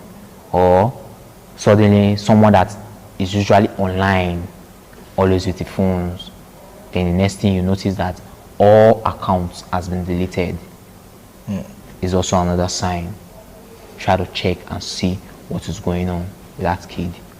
Okay, what roles do you think parents and guardians can play to mitigate against, cyberbullying? You just have to, communication is better. Try to communicate with your children and words? With children and words. Try to communicate with them more often. You understand? Let them speak. In some cases now, the parents don't want to feel like they are the best. You get? They'll keep on advising, but they don't want to hear from the child. In this case, hear from the child. Hear what is really going on with that child. You get? The teachers, the parents, instead of taking the phones from that child, let the child know that I'm going to support you. I'm going to help you to overcome this phase that you are in now, because it's definitely a phase that most people must pass through. Okay. You understand? Mostly as kids, because I was once a victim of cyberbullying. You get? So it's definitely a phase. So let them know that you are there to support them, to help them to overcome that phase. Don't just stigmatize them. Try to understand them. Okay. You get? All right, thank you so much. There's a certain act that a lot of social media users are guilty of, and they are probably not even aware that they are guilty of it, right? There is a post that is cyberbullying someone. Okay. Right? It's clearly, should I say, a troll post aimed at somebody else. And then some of us see some of these posts and just share them or repost them. Yeah. Could that be considered an act of cyberbullying as well? Yes, you're also a victim of it.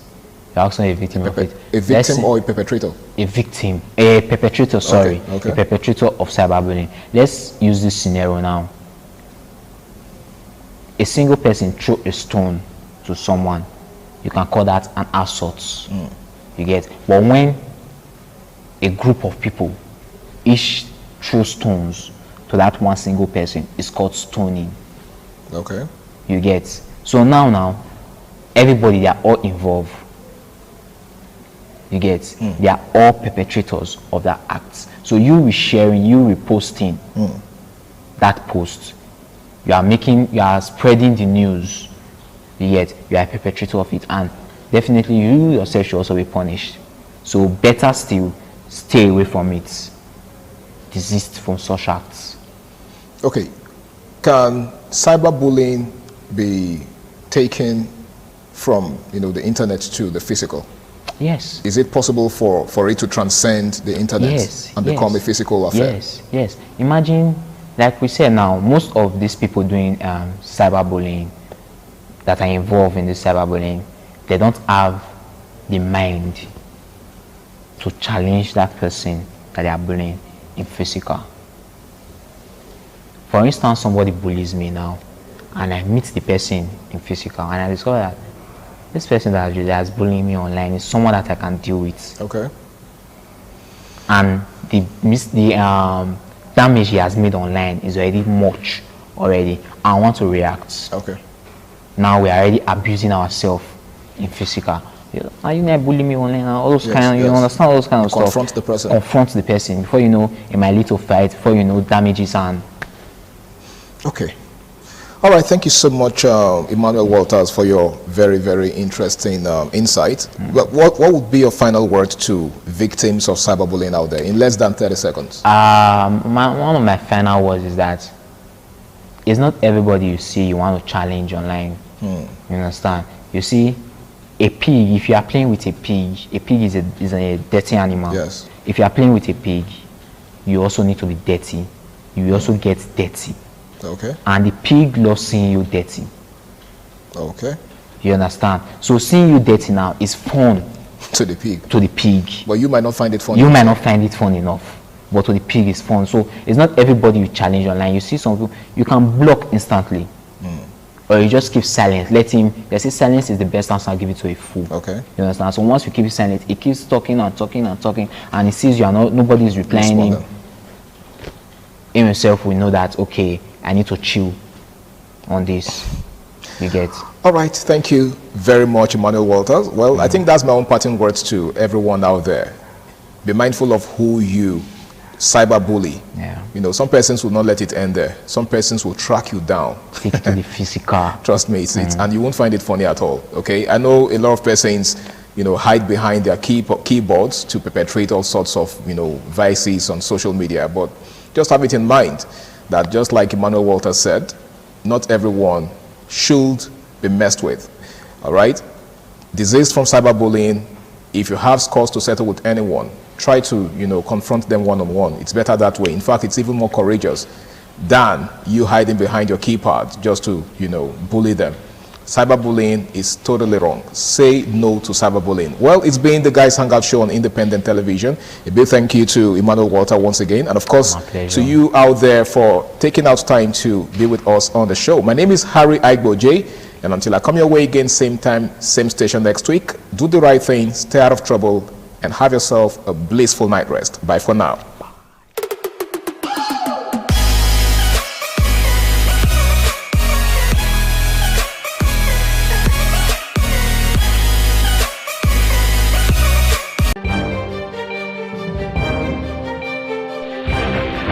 This is ITV. Certainly the best.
Ugeni Madonna, Imazedion, Orero, Obesni Agbo, Emanazo, or Ugeni Madonna. You will have to serve the community for 30 years before you come to this stage. They will ordain you ordain title. Then by then you are one of the elder. This year now, we don't read the year, so that's why we can do this year. Historically, joining the Elders Council, an individual must have reached a certain age and must have made significant contributions to the community through leadership, service, or other meaningful ways. There was jubilation in the community as sons and daughters of Okada, both at home and in the diaspora, trooped out to be part of the ceremony with various homes of the initiates agog with festivities. Friends and well-wishers of those initiated into the Elders Council jubilated at the Ogwedion after performing all traditional rites. The elders, known as Edion, in company with their loved ones, danced to their various homes where guests and family members were entertained.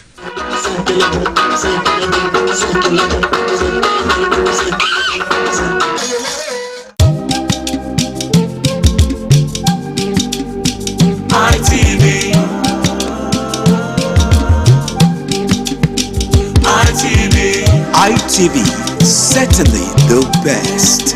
ITV, certainly the best.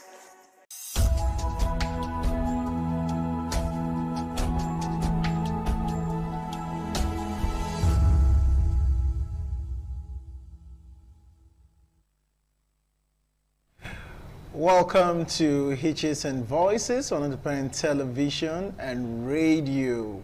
My name is Kingsley Okoje. I'd like to say a very big welcome to you if you're joining us for the first time. If this is your first time coming across this program, Hitches and Voices. Hitches and Voices is that program that focuses on persons with disability. I have a very special guest with me in the studio today, but before I introduce my guest, I'd like to let you know that this program, Hitches and Voices, is coming to you courtesy of Network for the Advancement of People with Visible Disability, NABVID. NABVID is a non-governmental organization based here in Nigeria that is advancing the rights of persons with disability. My sign language interpreter for today is the very delectable Cynthia Godwin Aya. She will be doing justice to our deaf community. If you've been following this program for some few weeks now, our conversation has centered around the hike in fuel price and how it has affected persons with disability. Or, if you want to put it better, how it is affecting persons with disability. And we've been trying to talk to different clusters of the disability community. We've spoken to someone who is visually impairment, because it is a big dynamic for different clusters of disability. Last week we heard from someone with visual impairment. Today on the program we will be hearing from someone who's a wheelchair user. What are the challenges? How is he navigating his way through this very challenging time? My guest today is Thompson Omorege. Welcome to Hitches and Voices. Thank you very much. Good to All right, we'll just go straight into the matter.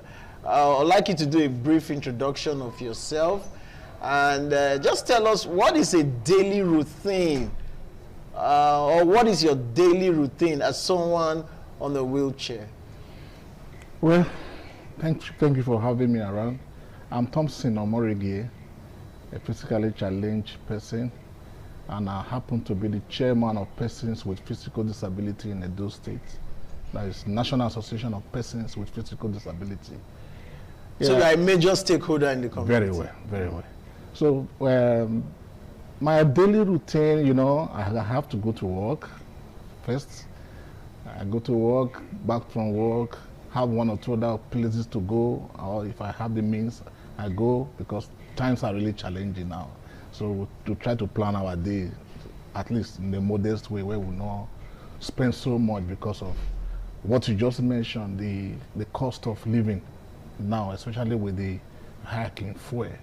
So it has been telling seriously on, we in particular, those of us on wheelchair. If we are fortunate to have a car, we spend more on fuel.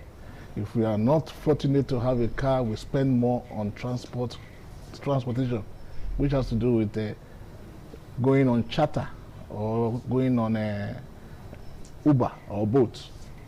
We cannot, someone like me cannot go entering a bus. That's public transportation. yes. The transportation system is not helping us because there's no bus stop system that works properly. So you find out that you have to pick rides, take a ride every particular place you want to go. So it's a big challenge for us. So my routine, I always go to work. If I have any other place to go, I manage to go, come back home. That's just my routine. But somebody will say, oh, Nigerians generally are feeling the brunt of the fuel increase. Transportation is hard for everybody. Is there any additional cost that it puts on you, different from what everybody has to go through? Yes, there is. Because as a person who does not have a physical challenge, who is not on wheelchair, he can hop into a bus and pay a minimal fare, even if it is expensive, but it's minimal compared to someone who is on a wheelchair that has to pick himself and the wheelchair to move around. And going to shuttle on buses is not convenient for us at all in any way. The discrimination will always take its own effect by way of selectiveness of passenger by the drivers at times. You may be intending to even want to even manage to enter the bus. They will tell you they can't carry you because there's nowhere to put your chair. They have to fill in the seats for their passengers to make their maximum profit for the day. So you find out that we spend more being on wheelchair. Every drop we pick, we embark, every trip we embark on, we need to take a drop. And we know the cost of picking a drop in Benin as it is today, coupled with the increment that has just also created. And most times you even want to even pick the drop after negotiating, after stopping the driver, and the driver tells you need to add something because fuel has increased. And that is normal scenario. But some of us are fortunate we have our cars. We spend more on fuel because where we would have been able to enter a public transportation to go to, we will now have to fuel at every point in time. Some persons have dropped their cars because of cost of living. But you can't. I can't. I just have to manage with what I have to make sure my car is always on the road because there's no way I cannot go to work without my car.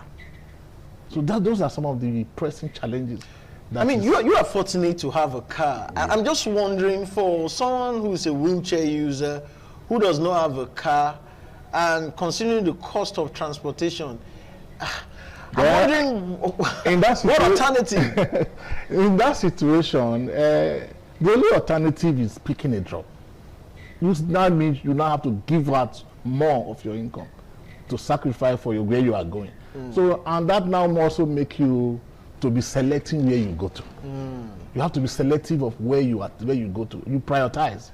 If you don't prioritize, you find out that you spend above your earnings. So for non-wheelchair user, they could afford to trek half of the distance maybe before they take a bus. Yes. But for a wheelchair user, you just have to take a car. If you are somebody who is also physically challenged and you can manage to walk with crutches, you can do some work.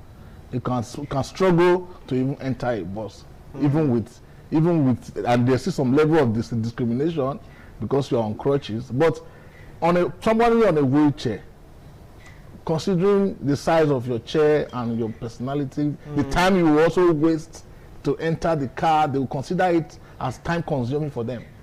So they will find it not wanting to even pick you, rather than taking all those time to waste their time while they are anxious. The bus drivers we have in this town, they are always very anxious to get to where they are going to, thinking of the next trip to embark on in order for them to be able to maximize their profit. So it's really telling on every person with disability who finds himself to be on a wheelchair. more. Now, let's look at before the hike. Would you say, yes, there were challenges before the hike, but now the hike is here? Give us a vivid picture of how difficult things has been now that the hike is here. Yeah, well, why it is precarious now is that your income are not increasing. Your incomes are stable, they are just there. Why your cost of spending is increasing. As it affects the cost of picking transportation, so it affects the parts you are buying for your cars. And your incomes are just there, not increasing. So you find out that what you were giving out as your expenditure for the cost of running your car or transportation has overshoot because of the situation we find ourselves. Then, not that it was even easy then, but now it is worse. I recall the days of bike.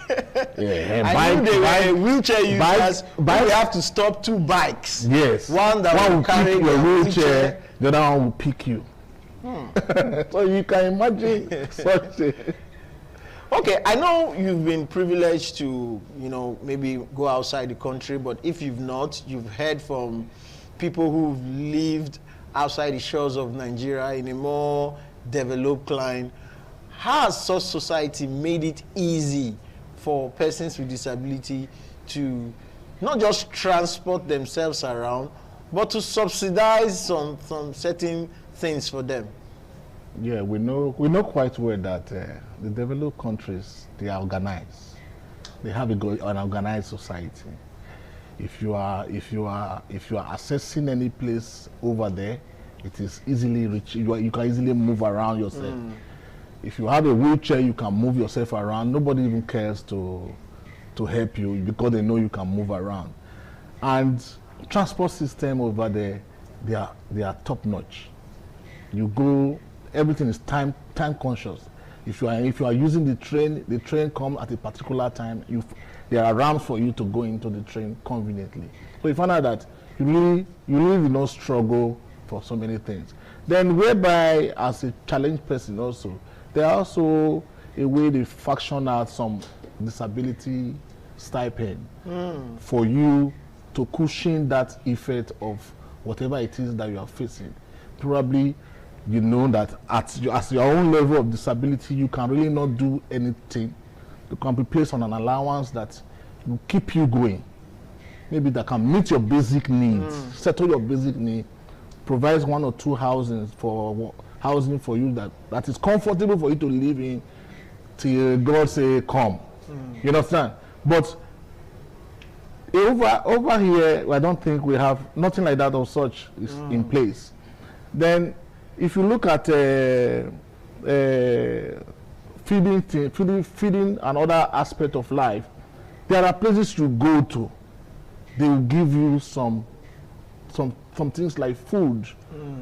So basically, you're talking about disability benefits. Benefits, and yes. there are safety guards that are safety nets to cater for the effect. Yeah, so that when even at that condition, you still be able to function and live in a normal life.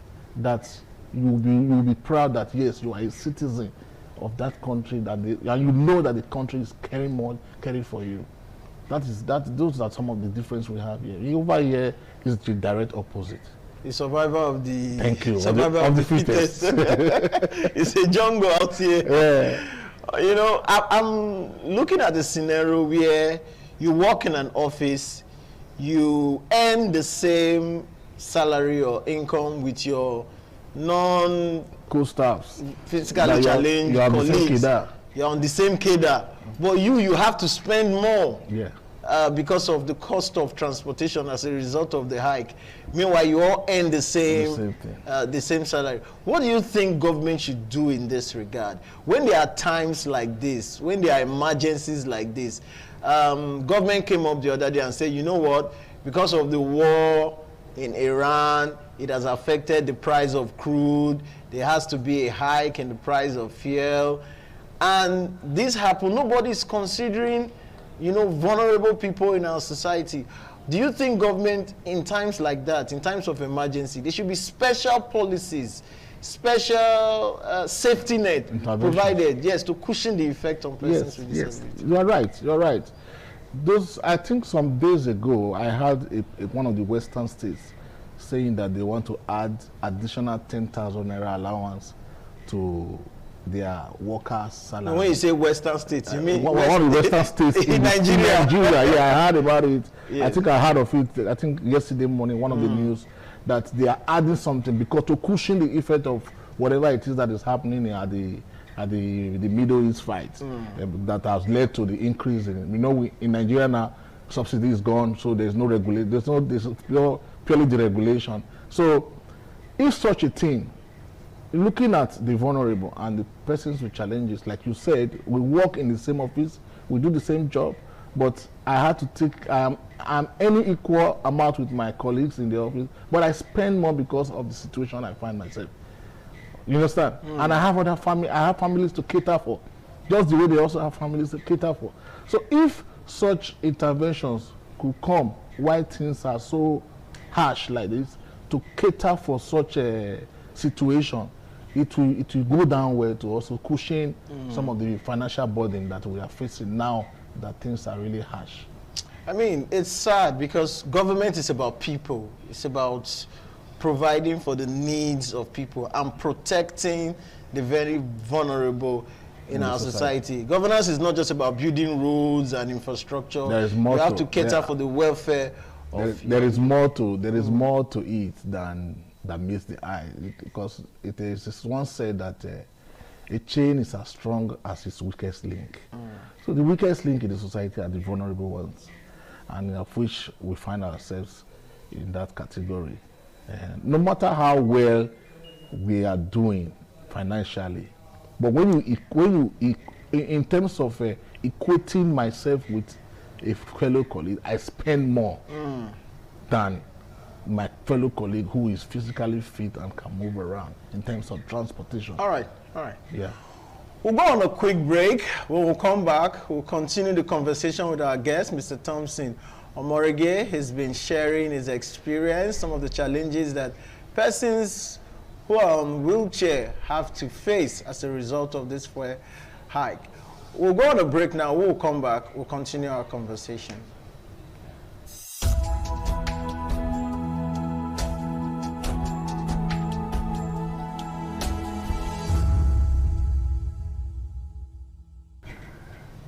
All right, welcome back from that break. You're still on to Hitches and Voices on independent television and radio. Don't forget, we broadcast live on television and radio simultaneously.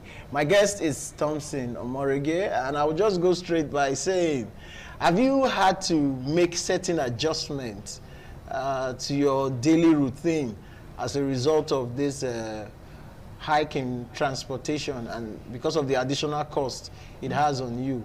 Maybe by way of reducing your work days, going twice or thrice a week, what adjustment have you had to make? Yes, I've done series of that have happened. You see, in my office, what I now do is at times I work remotely. I work from home because of the nature of work I do. I work with the system all the time. So there are jobs at times with an arrangement, with an understanding with my boss. I make it such that I reduce my days of coming in order for me to be able to cope with the cost of living. That's what we call reasonable accommodation. Thank you. My boss is a very understandable person. She now scheduled it such that if there are days that I have works that I have to be in the office, I come around. But if there are none, at times I will just say, this week I'm taking a day or two off, which she will gladly grant me. So on that day, if there are any job, I work and send via mail or via WhatsApp to the office. But irrespective, apart from that, I have to be at my place of job when I'm supposed to be. So, but with that understanding between me and my boss, we can easily flow and do things seamlessly. Okay, you are a worker. You are in the formal sector. Yeah. Let's look at those who are in business and who are wheelchair users. I'm sure you have some of them as friends, or you know some of them. My members. Also. Yeah, yes. So some of them are your members, of course. Yeah. What are the complaints? What are the challenges as entrepreneurs who are on wheelchair? What additional cost or challenge are they facing as a result of this? Unfortunately, I would say majority of my members are in the informal sector. Those of us that are in the public sector, we are fortunate to be there because we had one or two advantages over them. Majority of them don't go to work on daily basis anymore. But they now have to rely, and you know they rely on what they earn daily. So because of that, they cannot easily go to work every day, except they have some pressing job. They also, like the nature of their job now, they attend to customers every day, and that determines what they earn. The days they don't come and customers are around, they miss such opportunity to earn. So it tells on their income. It tells on their income. That is what some of the problems, the challenges we are facing when we normally come together to hold our meetings, because of this cost of transportation. So because of the transportation cost now, and they have other challenges to also meet, they tend to take some days off, which they are not ought to be. But so if I have a place, I own a shop now, or I run a small enterprise, and it's something I have to go there on a daily basis. You have to be seen personally, physically. Yes. But because of this challenge, I have to stay at home sometimes. Some days. And that will definitely tell on my. Definitely, it will tell on your pulse, because what you are supposed to, even if you're supposed to meet a customer that would have come see you to give you a job, since you are not on ground and he cannot wait till when you come, he will look at to another place to get the job done. So, looking at all of these challenges, what policy adjustment do you think government should come up with? I know I asked something similar earlier, but I mean, what can government do, to say, okay, there is an emergency. This is going to tell on the community of persons with disability the most. How can we help so that they don't suffer the most? Like we tried to explain before, you see, when there are special interventions where we are able to capture and know the number of vulnerable persons we have by way of statistics. Oh, you're talking data now. Data is key. By the time you are able to gather enough information about your society and members of the society, those that are vulnerable, those that are physically challenged, and when this those who are working, and employed in the social, in the public sector and private sector, you should now be able to fashion out and work out a kind of policy that will try to accommodate and meet everybody at their point of need by making provision. Maybe you can call it stipend or extra allowances or disability allowances, considering the peculiarity of such person, or knowing fully well that such person is committed to a family or is single. You should be able to identify those things by that data that is available, to be able to know what each and everyone needs to get extra to support as a support base for them to be able to cope. If government can fashion out such a thing, you could be somebody on a wheelchair, you are on allowance from the government as somebody who has a job. If I am on allowance and you are also a person with disability who is not on a wheelchair, but you are on a separate type of allowance, which they know that I spend, after a due analysis, they know that I spend more. They can decide to give me a little more than you, that can also have a way of moving around easily, that do not have a lot of challenges with moving transportation costs. By the time you'll be able to fashion out those, then there are also some of us that can easily walk, and there are some who, by the virtue of the condition, they cannot really work. The government should be able to fashion it that, okay, this one is more dependent, this one is less independent. You know, by that you'll be able to work out something that will suit everybody, that though it may not be okay fully, but at least we go a long way to mitigate some of the economic hardship that we're facing. Yeah, aside maybe stipends and all that, I mean, in times like this, I mean, I would expect government to also do, like I said, carry out some reasonable accommodation in terms of also, procedural and administrative adjustment by saying if you are a worker in public service and you are someone with a disability on a wheelchair, you don't need to come to work Monday to Friday. That's another way out. You can say twice or thrice a week. Thank you. Will just be, you know, will just be fair. That will not cost government. That will not cost much financially, but it's just to give that persons with disability room to be able to accommodate with what he earns. By so doing, you say because of the situation and the hardship nature, they can give you some leverage of days to come to work physically and days to come and work remote. You can work remotely from home. Those who can also accommodate for the formal sector. But for the informal sector, there could be another way they work it out in order for them to also benefit. And they could create startups for them or interest-free loans. After the startup, yes, and you're already in the business, and things not turn out the way it is now, how do you now cope? So that is what we are. That is why I've said they should be able to work it out in order to accommodate. Even while you are as a start, you've already been given a startup. The economy now become harsh, and the startup you've already gotten it as a benefit. You're already working with it.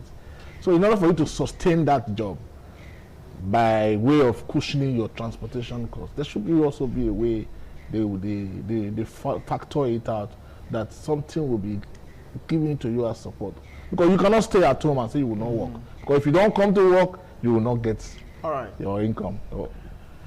Fantastic. It's been a very interesting conversation on Hitches and Voices today with our guest, Thompson Omoregie.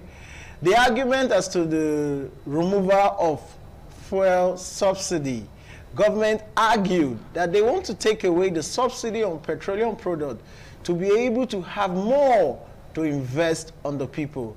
Now that we have a regime that has taken the issue of fuel subsidy seriously, they've taken off fuel subsidy, want to see persons with disability benefit from this removal. And one of the ways they can do that is to help subsidize cost of living for persons with disability in our society. In other clown, there are safety nets, there are policies, there are protections for persons with disability. We want our government to seize the initiative and do this, both at the sub-national level and at the national level. It's a wrap on Hitches and Voices today. Once again, my name is Kingsley Okoje. We'll do this next week. Spot the hitch and be a voice.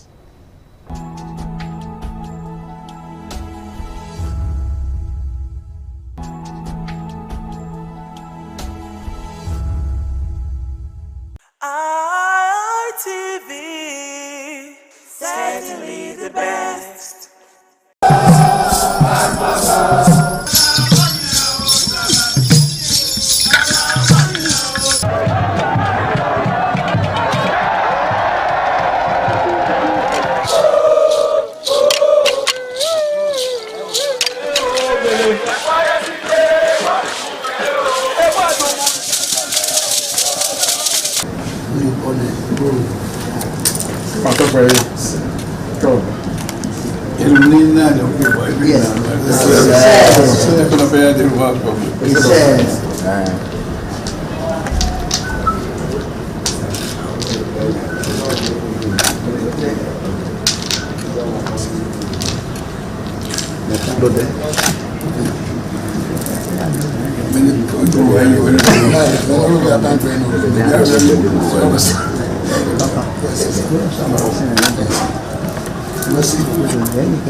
ìsọ̀nà tó pẹ́ ṣe. Push it down, Jare.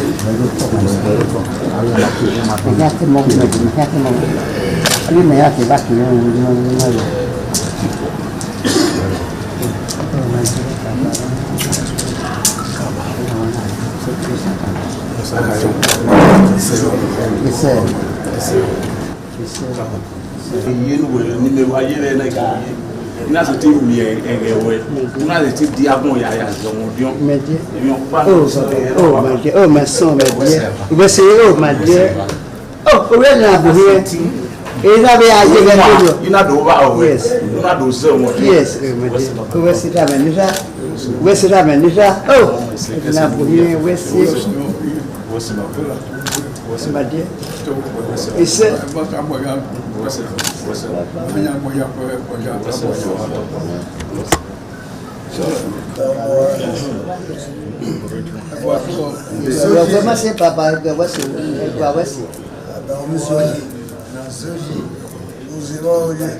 Sama talk pé iṣẹ́ ọ̀rọ̀ sógọ́gọ́ ló kó sàmẹ́ ọ̀rọ̀ sógọ́gọ́ hallelujah. Sama talk pé iṣẹ́ ìwàyági máa pọ̀ mí sáàmà mẹ́ ìgbàgbọ́ rẹ̀ ìwàyági máa pọ̀ mí sáàmà mẹ́ ìgbàgbọ́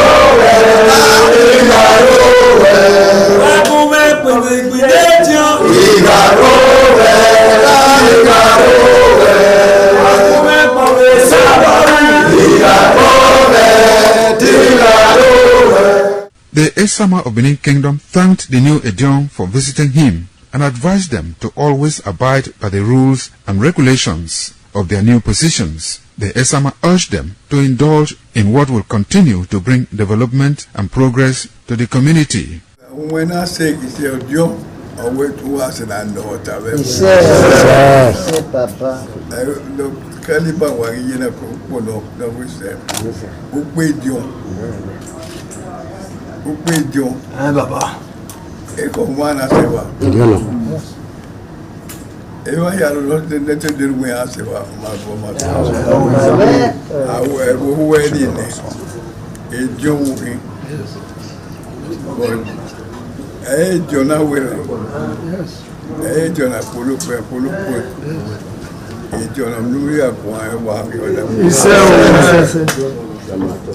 Bawe kwa ba. Ojo we. Kaja de nena ya de wuyi. Bawe kwa de wona no ma se lo kai.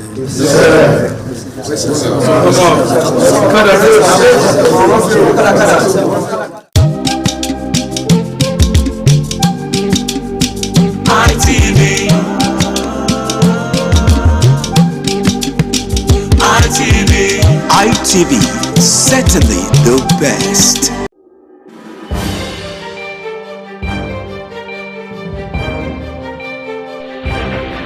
This is ITV. Certainly the best.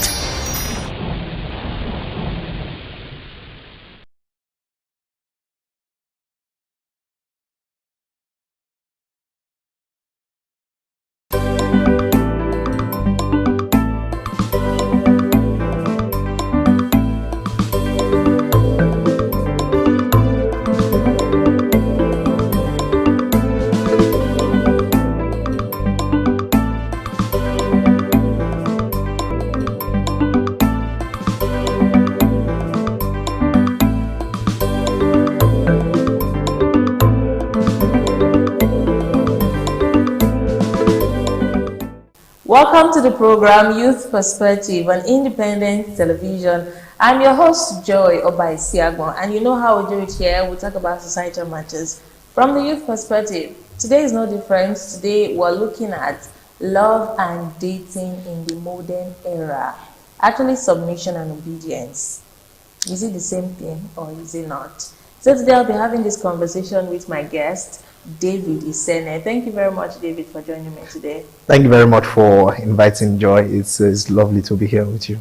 I look forward to having a very wonderful conversation with you. It's a very interesting topic. You look like you have a lot to say.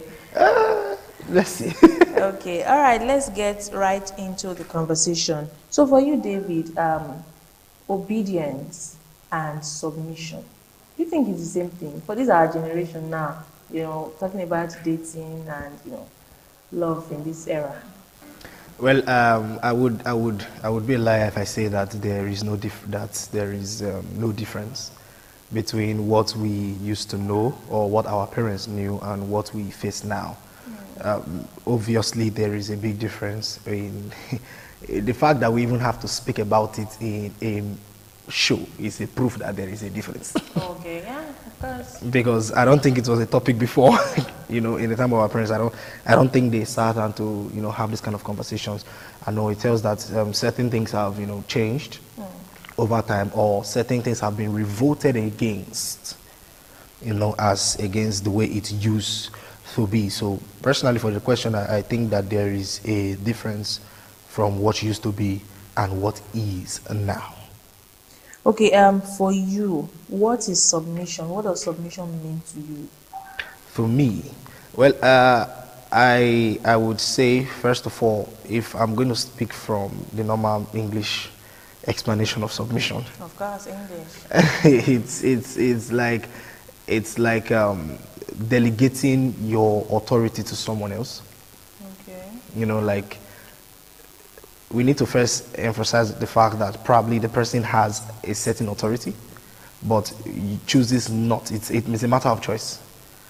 Chooses not to use that authority or chooses not to wield the authority and gives it to someone, to wield the authority over the person.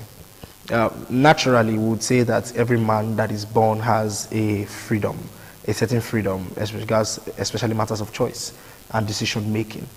Your ability to not use those decisions and someone else is using it over you is actually submitting to another person's authority. So we can say submission is a matter of bending for someone else to speak over and then you follow. So it's like giving yourself over to leadership of another person. So relating that to today's dating, the modern, this era of dating and love, can you, relating it to that, do you think it actually influences, does it contradict to your own definition of submission, like having to give up authority? Do you think that this generation, we can actually do that? Well, I believe that this generation, we are capable of many things. Okay. We are capable of doing it and capable of not doing it. Like we already established, every man is given a freedom of choice at the beginning. Personally, if it's on my own personal note or account of my own beliefs, the way we were raised and all, we don't even talk about matters of submission as regards things like relationship or dating. We talk about it in matters of marriage. The way we were raised. We speak about, because now, first of all, my faith speaks about wives submitting to their husbands, not wives or women submitting to men.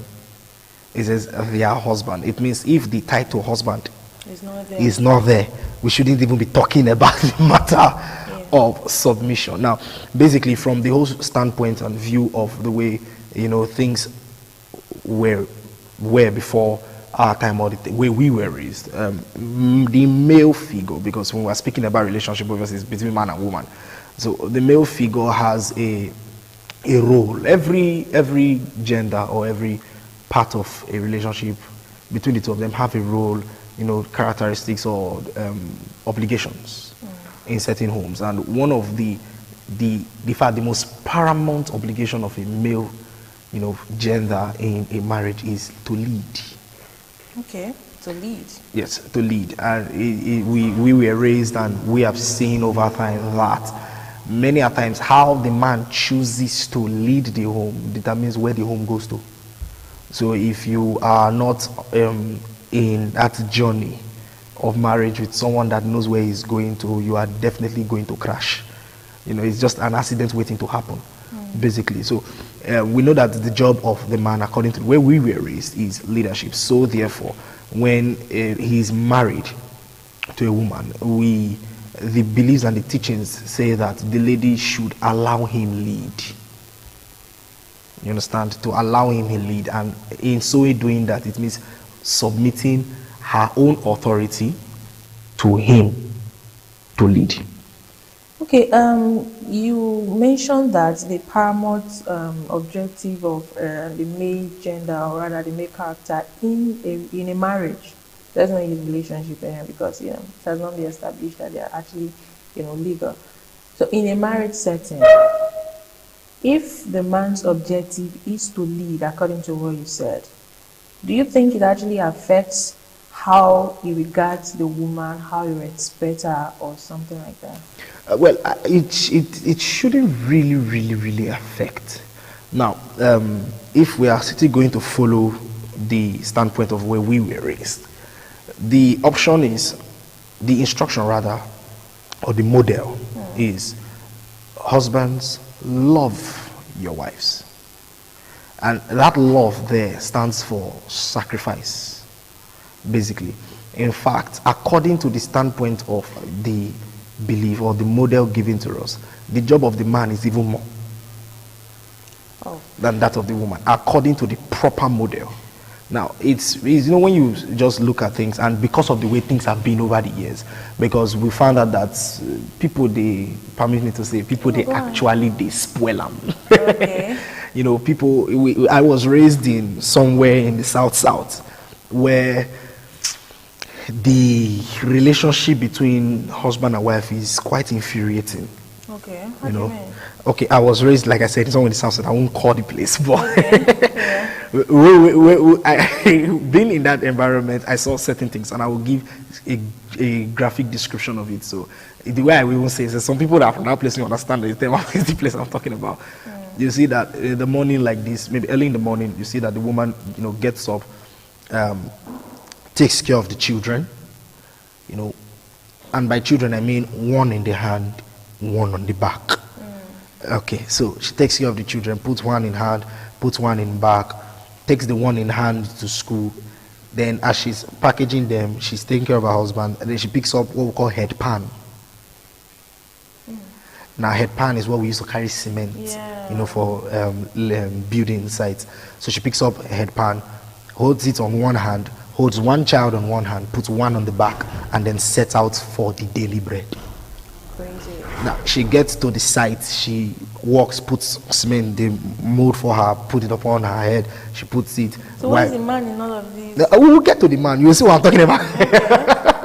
Okay. Then puts the child on the back, on maybe the granites, just seated there, watching the mom hustle.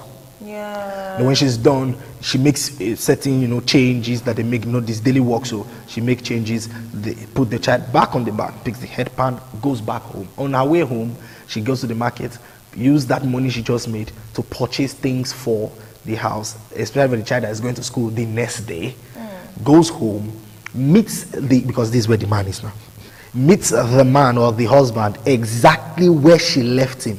And where is that? In the site in front of his house, or in a bar close to the house with his friends, drinking, alcohol, or what we call it kind. So drinking, smoking, and fraternizing with smaller girls in the area. And then when she comes, she submits the money. Submit the money. You get it now. The remaining part of the change that she has made after the work, the market and all, and then she gives it to this man, and then in turn he uses the money to continue the same circle the next day. And then you call that also called submission. You see, these were the things that is not submission. That you get it now. So they term it as submission. So in that kind of place, if the woman wants to revolt or something, you hear things like, "I'm not now. That's how he's your husband." You are supposed to. You see, these were the things that our timeline, our generation saw and said, this can't be it. This is not even the standard. This is not the model. This is not the original model that was given to us. We know that in the original model that was given to us, the man is the one that is more sacrificial to the woman. In fact, his love language is sacrifice. Her love language in turn to respond to sacrifice is submission. That means, because a man that, truthfully speaking, can die for you is worthy of your authority. Okay. And that's just the way it The submission actually is worthy of it. I don't think submission in regard, in fact, in the matters of marriage, when we talk about submission, I'm talking about things like carrying him along in decisions. You know, making decisions, making him a primary part of your life in decision making, making him especially in decision making, in how things are run, how you run things through him. And these are things that even he in turn does with his wife, if indeed it's a home that wants to last, and function properly. So if he can sacrifice or love his wife according to the model, submission is the response to love according to the model. Okay, I'm thinking about that model actually. Do you think it's irrelevant today? No, I don't think it's irrelevant. Let's talk about that. Okay, why do you think so? Well, I believe in things that work, and over the years we have seen it work. But you've never been married, have you? No, I have parents that stay together till now. Okay. And I saw it work. I'm talking about this our generation with the look of things right now. I think one of the problems with our generation is that we are influenced by so many voices. Okay. So many voices. Everything is teaching us. Twitter is teaching, or X rather is teaching. Instagram is teaching. TikTok is talking. There are so many. In fact, I'll give you a classical example of something that used to happen, especially amongst the female gender. A lady just wakes up, comes to her ex account and says, trust men at your own risk. Meanwhile, she's typing that in from her husband's house. So many voices. The same person that is telling you, I can never. The next day you see her throwing flower or throwing bouquet. Yeah. It's her wedding day. What happens to the younger persons that get to see those kind of content, and because those things, whether you like it or not, your eyes and your ears are the gateways they are your learning gateways. So basically you hear those things and it registers in the heart of someone, and then it becomes a school, a teaching for that person over time. So much so that we begin to focus on the failing ones. If you check in our time, we always seem to put much regard to those that are failing and don't spend time checking those that are actually succeeding. We have fathers that are 50 years in marriage, 60 years in marriage. They are still alive. You didn't check their own model to see how it works. You went to look at a celebrity somewhere that just had like 3 years in marriage and said, men are wicked. But why do you actually think that is? Nowadays marriages doesn't last as long as it actually does in the time past. One thing you need to understand is that I got to learn over time that marriage is the strongest unit. The family is the strongest unit of any succeeding society. Every nation or society that would shake, or that will make wave, that will be successful, it starts from the unit of the home, the family. That unit of the family. Once it can be crumbled, the society is at risk. In fact, check it, most of the people that are probably nuisances in the society, we can always do a backlog to check the home that they are coming from.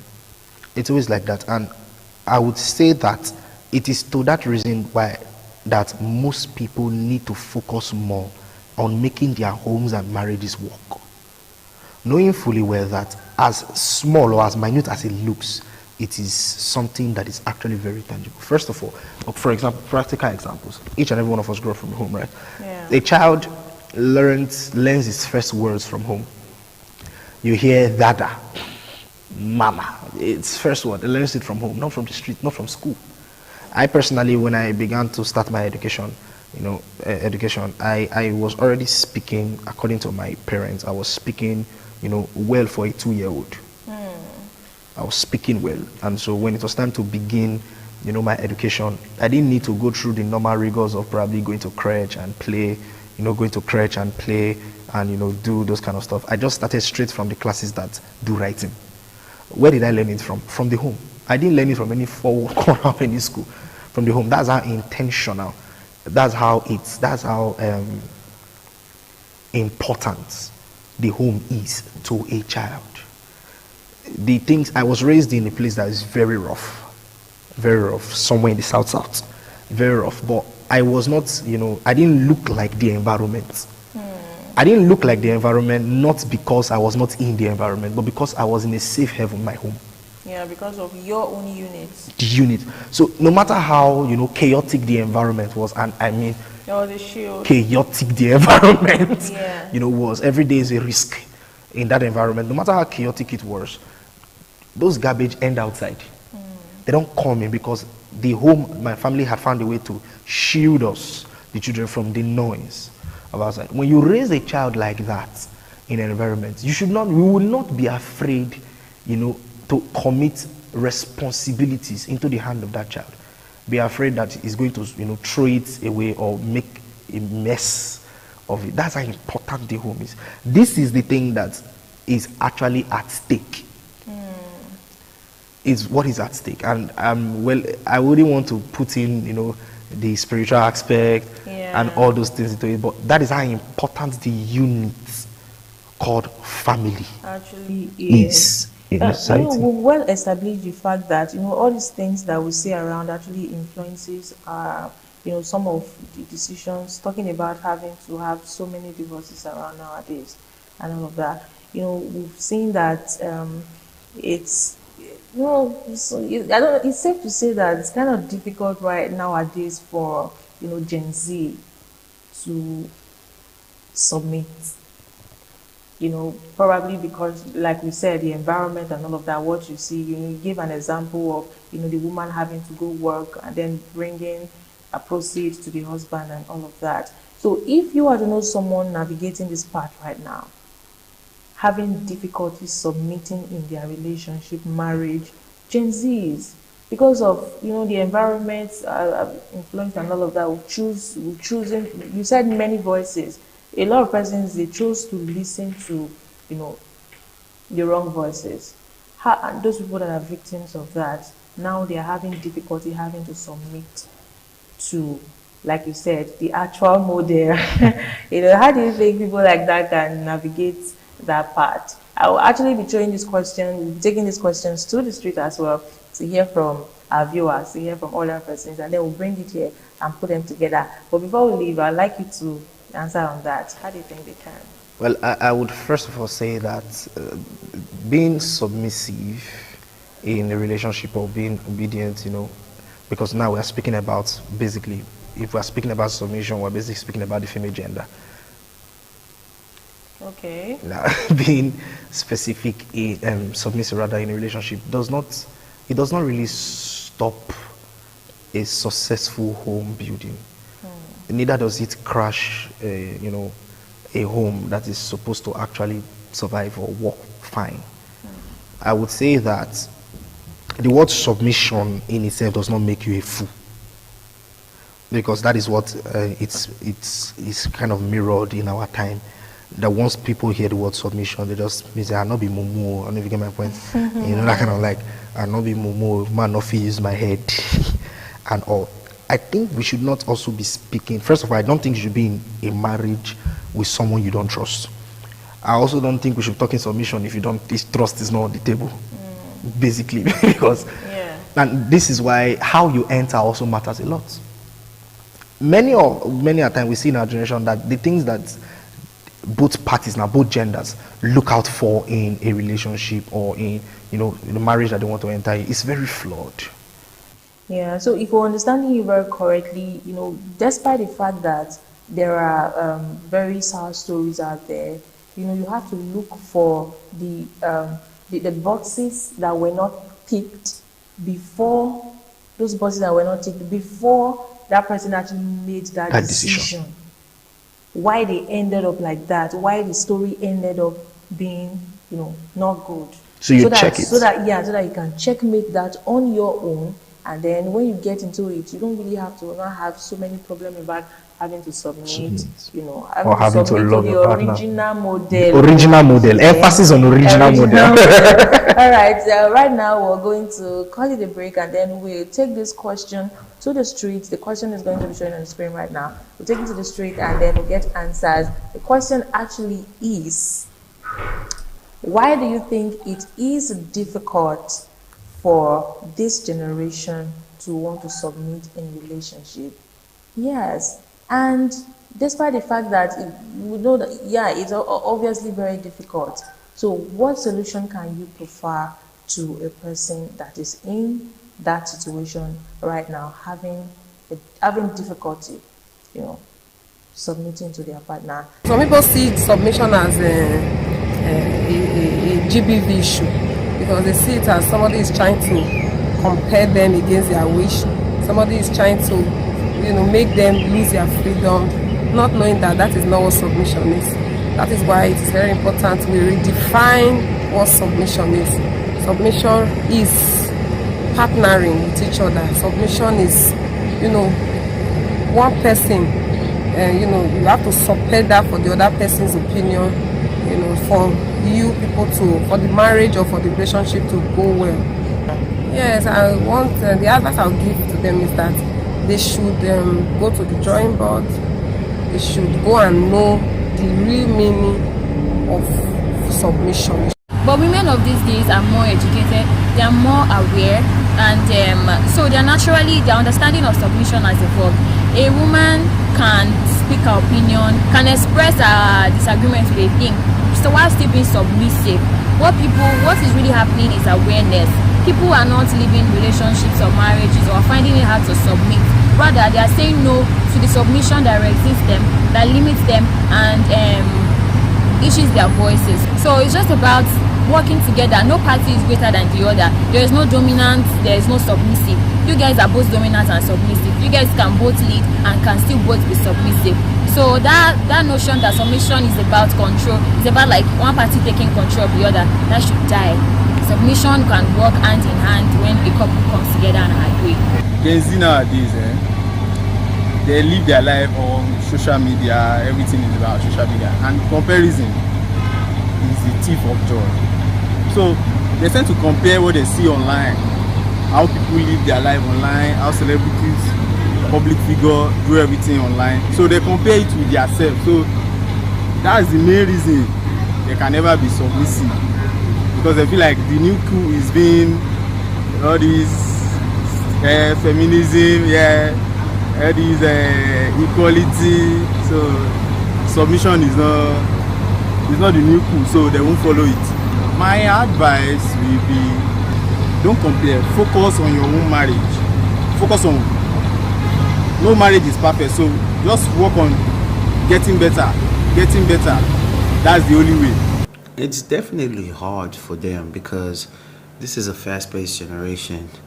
Only a few still have like the old morals, you know, because now it's just like, well, if some even feel they don't even need to be in a marriage or a relationship, because it has to do with the fact that this generation has made the most money. I mean, just look at what these people are doing, streaming, all this stuff.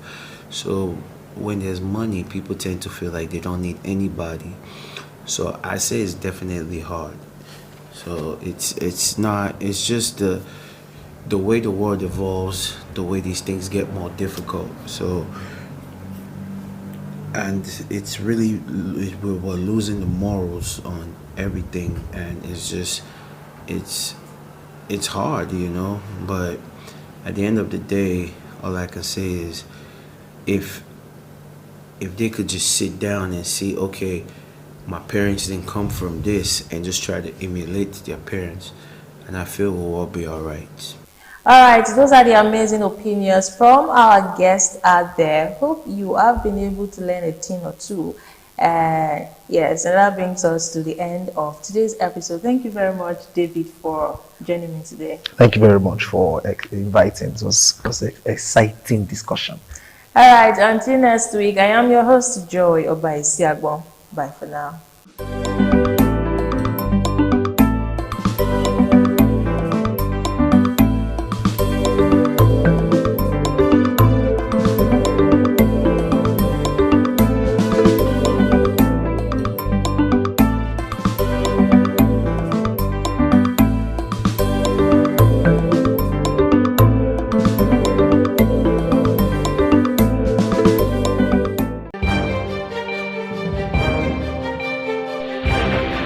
This is ITV. Certainly the best.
Ugeni Madonna, imagine Orero, always near Agbo, Manazo, or Ugeni Madonna.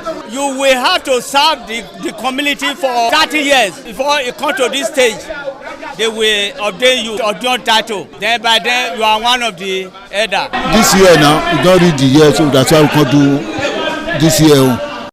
Historically, joining the Elders Council, an individual must have reached a certain age and must have made significant contributions to the community through leadership, service, or other meaningful ways. There was jubilation in the community as sons and daughters of Okada, both at home and in the diaspora, trooped out to be part of the ceremony with various homes of the initiates agog with festivities. Friends and well-wishers of those initiated into the Elders Council jubilated at the Ogwedion after performing all traditional rites. The elders, known as Edion, in company with their loved ones, danced to their various homes where guests and family members were entertained.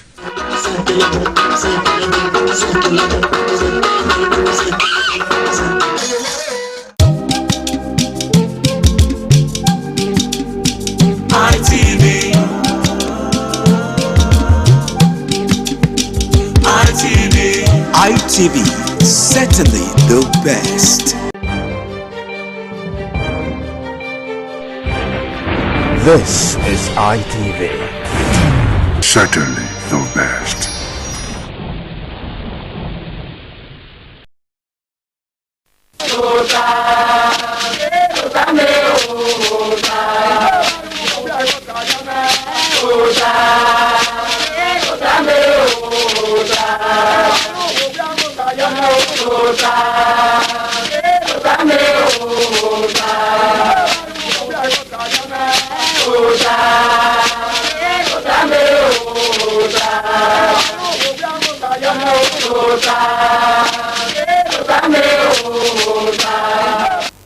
Wàyà bòtà náà gí bòtà rẹ sẹ ẹni wọn ẹdùn ló pẹ òdẹ náà wáyé rẹ gí bòtà rẹ dì náà ẹ náà ọkẹ ẹrẹ náà rẹ gùn àkàn ìrìnàgùn márùn ọkùtọ ra dì nẹni ká ó yá yìí mà bẹ́ẹ̀ náà yà dọ́là gbé máa yé ẹ ẹni yà máa yìí nù kàn wẹ èso rọ ọ̀hìn awùì bàyà rẹ hẹ nẹrẹ wùì ọbẹ rẹ ọbẹ rí ọ ní wọn ẹ ẹni máa gbà kàn ọ̀kẹ́ra ẹ̀ ìgbẹ́ náà màmí àgbákàwé rédíò kè tẹlifíṣàn òyìn ẹ̀ má sọ mú ẹgbọ̀n ìkìnnàtẹ̀ ìgbẹ́ wẹ ọ̀wọ̀n ọ̀mẹ́mẹ́ ọ̀tàrí mana màbùnà gbègbè yàn ìgbẹ́ ṣùgbọ́n abẹ́ náà ẹ̀rù ẹsẹ̀ ìgbẹ́ ọ̀yẹ̀ mú wèrè àyà rẹ̀ ẹ̀ lọ́gùn ẹ̀gùn ẹ̀mẹ́ náà ọ̀rẹ́ máa rọ̀ tẹ̀wé ẹ̀ Victor Ibizugbe ọgbọ́n àtẹ̀wé. ẹ̀dùnẹ́wù sọ̀mù àyà bí tó ta wà gbọ́ ọkọ̀tọ̀ wà dání hẹ́rìn náà ní agùn ọ̀nà náà ká ìgí ògbẹ́ ìgí ẹ̀ kéne ògbẹ́ náà ìgí ẹ̀ mọ́tọ̀ náà làhọ́ náà mẹ́kẹ́ náà yà wẹ̀rí náà hẹ̀hẹ̀ náà ń hẹ́ gárẹ́ ònyìnbẹ̀ ọ̀rẹ́ máa níbi ẹ̀dùn ọba àtọ́pẹ́. iṣẹ́ mẹ́ẹ̀ ọ̀sán àbọ̀sẹ̀ ẹ̀jẹ̀ ló bí ẹ o ọ̀rẹ́ dọ̀bá yẹ kọ́ ọ̀rẹ́ do ya fẹ́rẹ́ ọ̀rẹ́ jòtú wà yá ìyé ni ẹ o èní ẹ ní ká o èní awúzá mà yá ní ọba ní jẹ́ do kókó àpọ̀lọpọ̀lọ̀ yà jòtú wà yá rúdá ìyá náà ìwà náà èní ká ọ yá kí ní yíyí náà yóò tọ̀ nàtẹ̀ ìjógbẹ̀ èmi lọ kí náà wá náà yá sí ẹ̀ ìmà kókó náà yà sí ẹgbẹ́ kòkó èyí jó gbẹ̀hìn ìjẹ́ ọwọ́ gbẹ̀ ìjẹ́ ọ̀nà ìrìnà sóbọ̀mù ọ̀nà ìrìnà dèrò níyí èyí gẹ̀hìn ọwọ́ gbẹ̀ ọgbẹ́ náà ẹ̀wò ọ̀nà ìkẹ́wò kéni wọn ìjógbẹ̀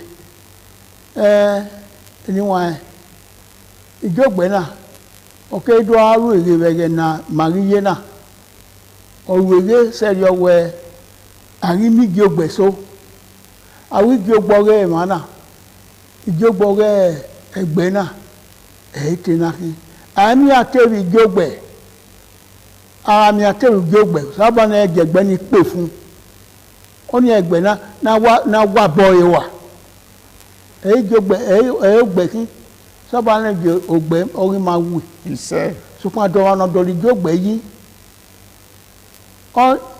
ìjógbẹ̀ ọ̀kẹ́ ìwé rọ̀ ní àríwé sí mi rẹ̀ èmọ́díọ̀n ẹ̀ẹ́tẹ́ sì yẹn rẹ̀ náà dẹ́ ṣùgbọ́n adéhùn ní ìjógbẹ̀ sọ̀wọ́n abọ́ àrí sí yẹn rẹ̀ náà ìjógbẹ̀ ọ̀kẹ́ rẹ̀ kẹ̀ náà mú ẹ̀ ẹ̀rọ ayì ẹ̀rọ wà kẹ̀ náà mú ẹ̀yì ìjógbẹ̀ ni náà mú rọ̀ ayì ni ọmọdíọ̀n bẹ̀gbẹ́ ni ọgbà rẹ̀ ẹtẹ̀wé kú ni èmọ́yìn jógbẹ̀rẹ̀ n'ọnwa ẹ̀rọ àwọn anẹ́ ọ̀tọ̀bọ̀ ìpa ọ̀yàmọ́ ẹ̀ ọwọ́ bọ̀ ìgbọ̀ sopa ọ̀yẹ̀rárí jógbẹ̀ òwà ìnà ìbáná bíọ́ ọ̀yẹ̀rárí tó wá gbọ́ ẹ̀ etí ọ̀nà dùn ìwé yìí ìbáni ẹ̀yìn náà dùn náà wẹ́ dùn ìkó ọ̀wà ni mi má dìnnà dẹ́ná sọ́bàjọ́ máa kọ́ mi alájọ́rẹ́ ọ̀hánà kàwé gbé mára ẹ̀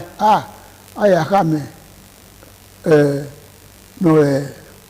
ọ̀ká gbẹ ọ̀ní gènà tiẹ̀ ètí ọ̀nì búwa ọkọ̀ wà lára ẹ̀ ọtí máa ń yànnà gbé mára ẹ̀ báyà kí ẹ̀ dẹ́ àkó ìmọ̀ ẹsẹ̀ òwúsì ìgbìnà tí hospital ní àyà ní ẹ̀wọ̀n ẹ̀ de na na ke mi no tu no be ge mi no ba u ne gbe na ra abiki aladia ese na azo ne eru na anane ayiwe de na na egwali jobo no we aya dukun aya we ya no egbe we si koko ayi mi ladia igogbe ke si egbe koko okay si ama no kwa igogbe ri ya ege ese ni won tare ma ge Victor Bizugbe igogbe ma gwa kana ni wa igogbe be na you no kan na ike no gbe na mu igie nera isunwe era mu egbo ne ugbe so era ni do pa o we gari agwa obi e no diun ori be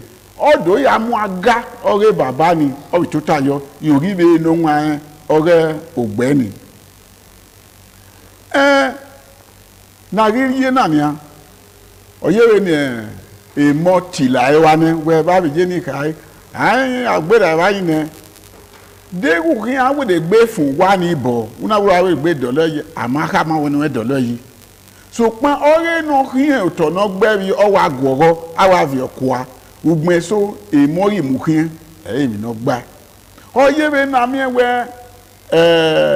otuni ra egbe ni iyan riro igogbe na o magina no oni ori etinu nu ya se ti ka we reke ni kere gegbe ni kere mami ebe ka gwan we go para aro na ri oba na mama we o ma ko ma no wi eri aze o ke ke no ari ye igi ogbo ari mi ebe wo no kere ni wo ni no gbe de ke no igi ogbo o wa na agede mi igi ogbo igi gele ri ma we o ye wo ni no akemi ewe ewuri obo yo yeke so pe ni be do adere na nia ni bu eye yan filigi ogbe yan akun ene anawo ano eri no gba eri no ma hiye o amu eye eru wobo hu da we te dionwa no mo gbe ni gbo ire to mu kien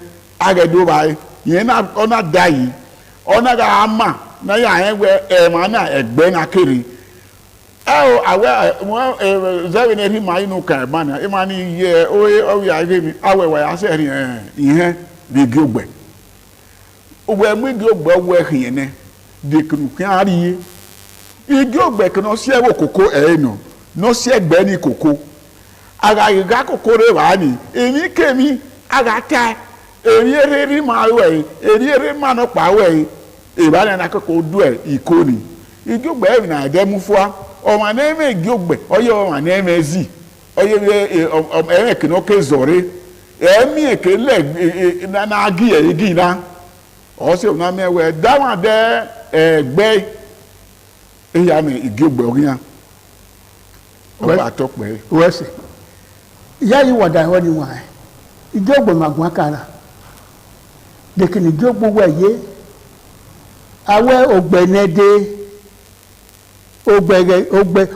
ogbe no demu dia semesi we no ka about them de ke we kere de ke no igogbe we de ke no igogbe me ogbe igogbe ni emi no hin ba ero ego ole ni ma ke imi re e ka na ebe o tagbon ero anu ana egbe ni igogbe igi oregbe ezie oregbe no eziegbe oni bote foundation oregbe èmi no wegbe no èmi na wese no we owa no mu igogbe gbo ona mi we yen pa ovie no dio o ma no we ka ebi se igogbe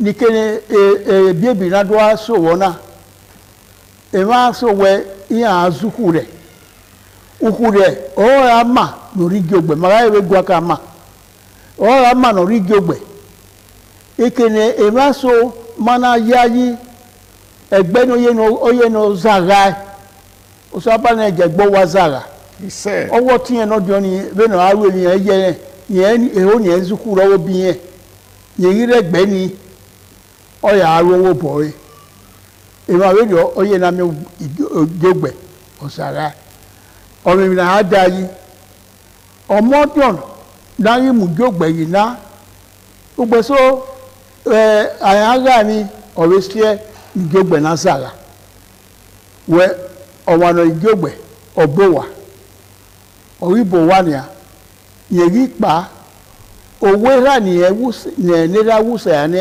yẹn náà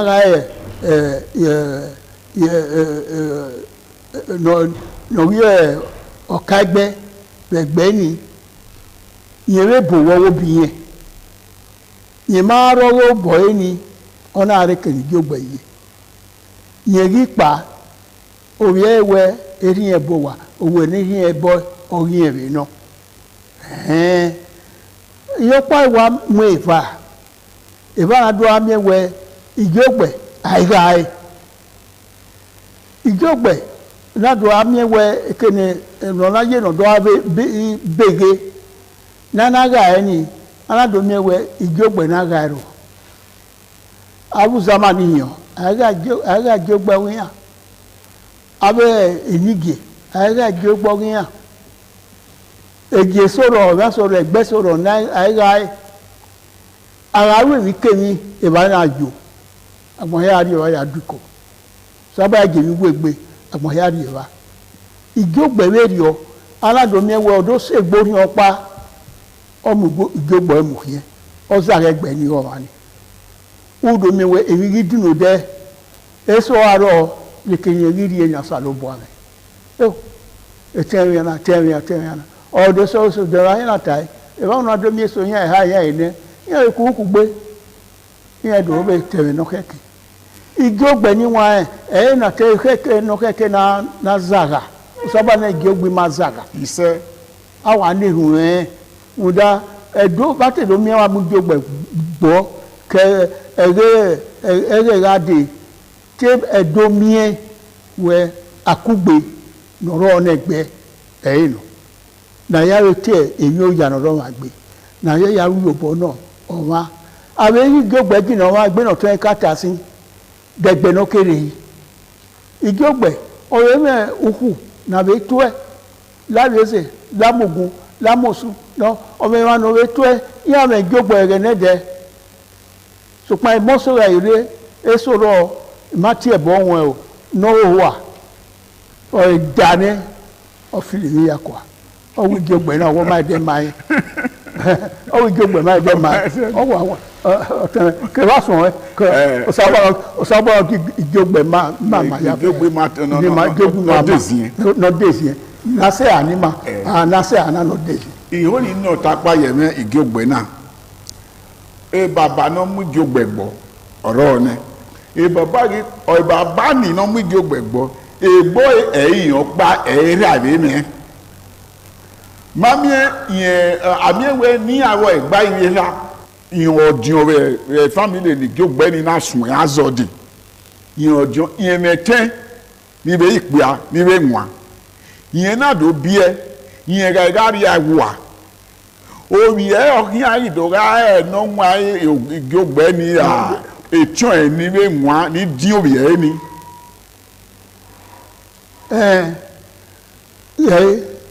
ìjọgbẹ ọrẹgbẹ lórí wẹtana ọmọnà yí ẹ inú wọn ẹbẹ gbẹ̀yìn ọmọ owó bọ ẹ èyí ẹsẹ tí ara ẹyìn ní.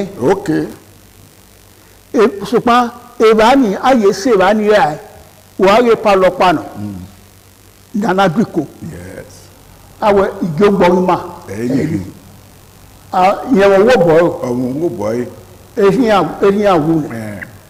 Obiera ehin. Obiera ehin. No obiera ni oni ọ̀kagbe yin sọ igbe. Sọ igbe yes. Ara ya we mi odo we yin a. Ni ya koko awe mi. Ọkọ na mi we eye ogire ba ni. Eye ba. Ya re eye ni kuro. O kuro ni awe wadomo baba. Do wa yan iri o to de me ni ere oko madoduko. Owu ma. Na. Jogbe ma na. Iri awe.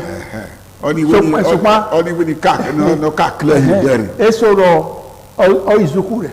Uwa zukú rẹ̀ ní oye igi ogbe ya biko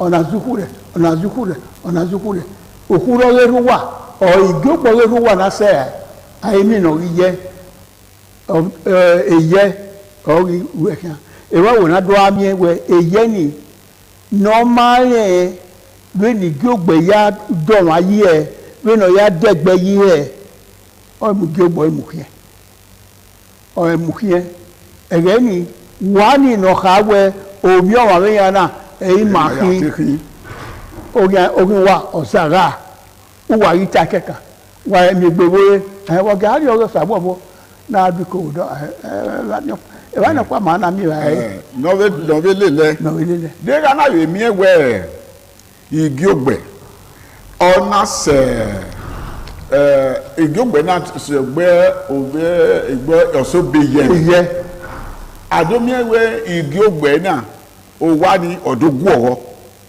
o wa ire wa ite o to wa ri no and egbe ni e an obo so oro yin ana we ni akobo kukugbe we na do koko boy na we gbe boy no mudia no gi ara gi gini ma we igogbe ri ma na hin ana yi mi ewe eye ne na wo so egbe ona wi eku ne ibi e baba no pa iri la wa ma wetin adogun edo boy wa re wa ri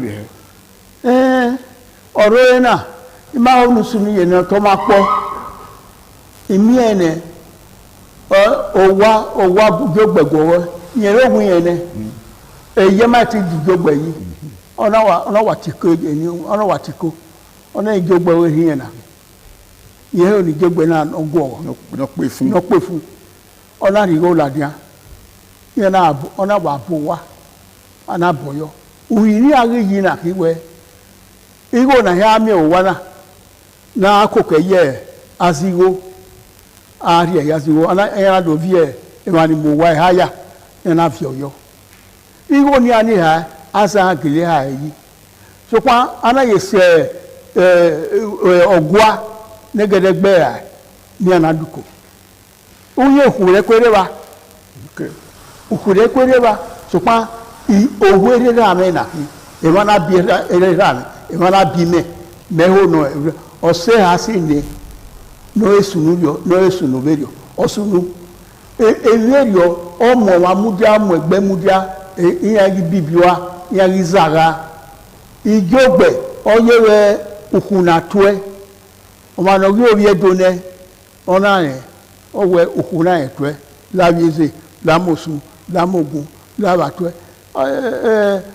òkèké náà ni a o makawe tamana oye no iwe zaga ijogbe e magwa kana ni wa nda ijogbe e ma so o salobo aso ne ore bible ijogbe o so ne awe solomo awi ya fe ni magebe we old testament iye ya neme ijogbe ero ijogbo ri ani eyan na igboso ya kugbe ya nehu ijogbe ke si egbe koko osi ewo koko e manata na we o ma keke no ore do saga o wa saga emi no si o ke kabo po se ye yogi ma gbe we yogi ma eni gbe e wa ni ijogbe ere ona lepo o wa no ma ewo ebi ga lowo ma omi ma tuti emi no gwezi yesi de mi na wegbe no na geke na ayo be ni ijogbe na ro ẹdùn nánú wa.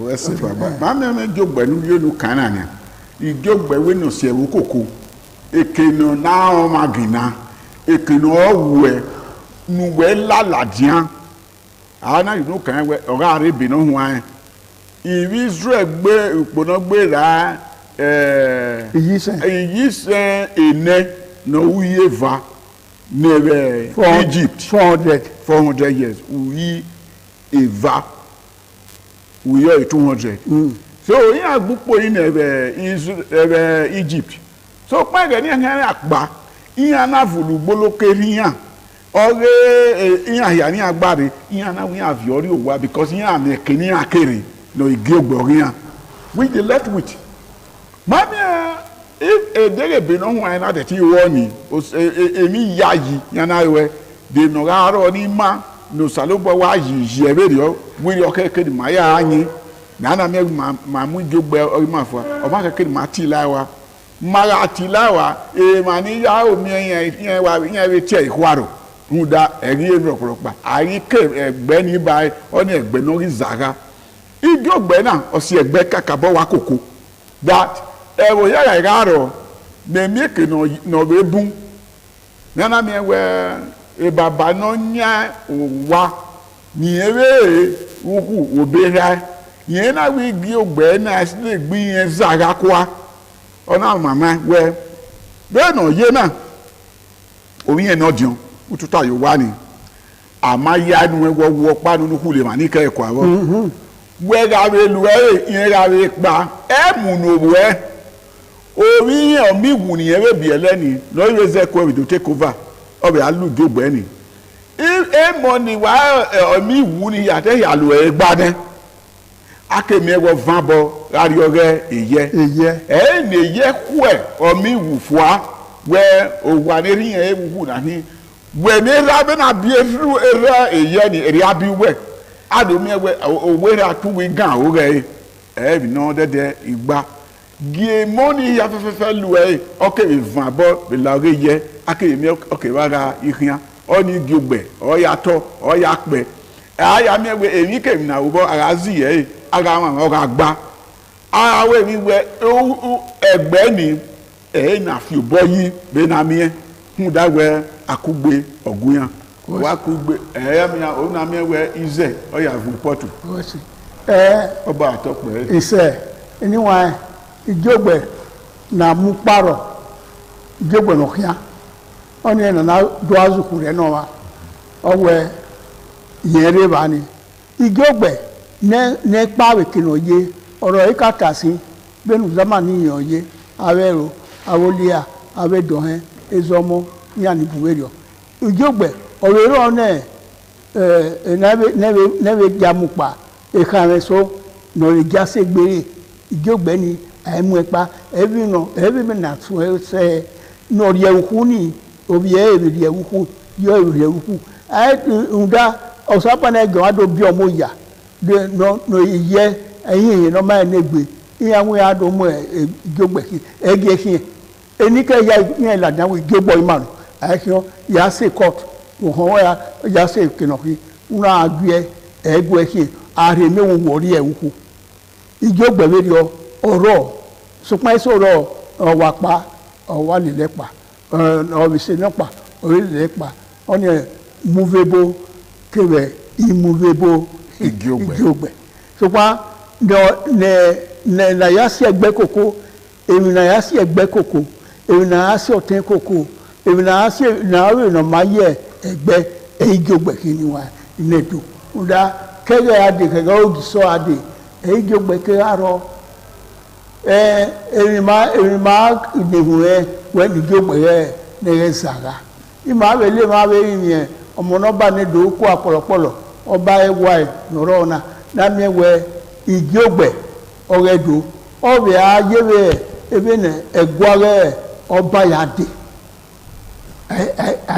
ẹ̀ẹ́zàgá ẹ̀yìn ti wẹ́ ẹ̀gbọ́ abárẹ́ ọ̀rẹ́ màá kàkí o ìwà ẹ̀rẹ̀ dìta múdá ń ní ẹni ayáwẹ̀ ìgí ògbẹ̀ pọ̀ lámì ìmọ̀ta rẹ̀ wò ejogbe kini wa odo izaga ora lowo pati do mi ewe edo se ti atemopa olowo gbe ni wa ehunda ijogbe ro ana mu mami maiwo na awe gbesonia ari gelegele ari awe kenwa ari awe na iya ri ewe ma ari mi na re ote odo yokori on ewe so wa ro eyan ni le data wo bo iya mi ma oto de uda egbe no keke no si yen ni jogbe aro eya le kwa igogbe ezi owe na uda igogbe na mu gbo e ka na dikono e ka na du temu mame e ka na ru no gba igogbe kini wa igogbe be lo saro boya igogbe ye ohin ore do ni aya mo egbo okay no wa no di sense we no tere ta ba no re bible e yaro ave solomon ave ya e ya me igogbe ani ye kian do se de na wa jo we do we akan ave do ni wa ọtẹmẹ ẹgẹ ko kan igogbe na we na ya ta na ban osalo bo na la ho na ege igogbe we ma wi me ayere we me ra awon wa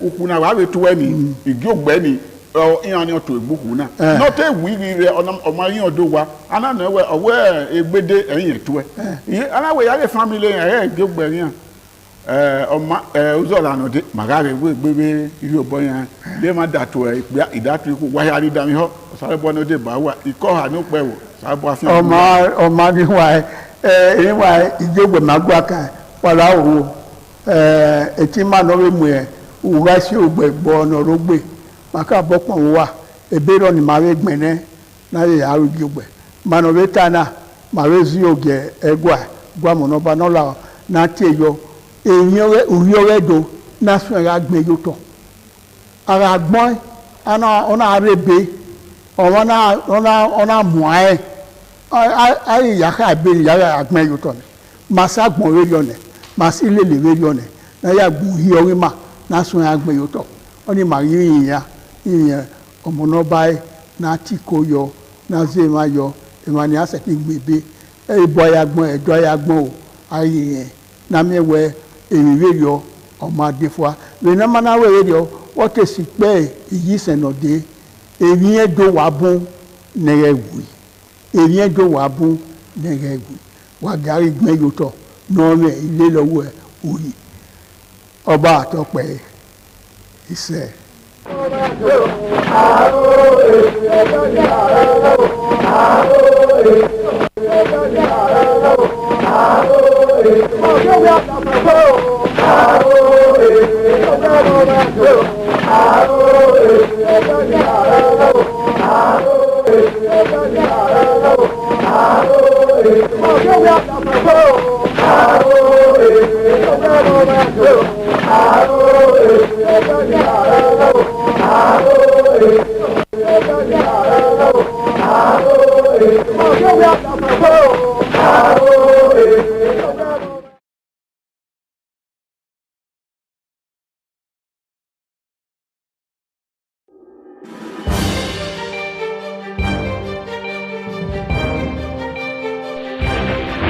This is ITV. Certainly the best.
The Samburu dancers are highly interesting dance steps that are characterized by intense energy, vibrant attires, and deep cultural meaning.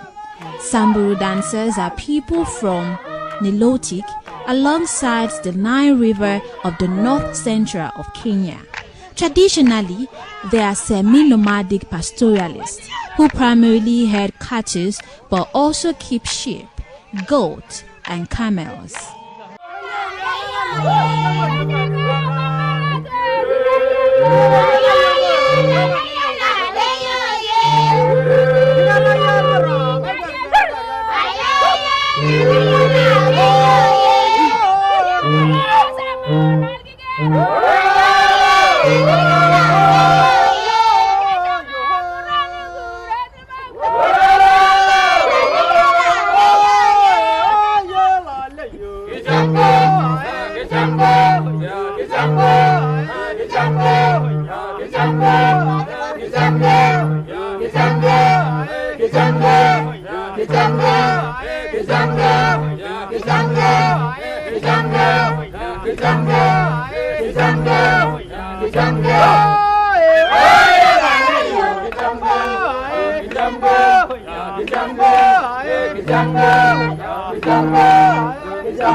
The Samburu dance took the shape of a ceremonial display of strength, stamina, and agility for warriors, traditionally serving as a courtship ritual to attract brides and showcase marital prowess.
In these dances, the women wear colorful layered beads that move in rhythm, while the men often wear red or chire, representing beauty, lore, and identity.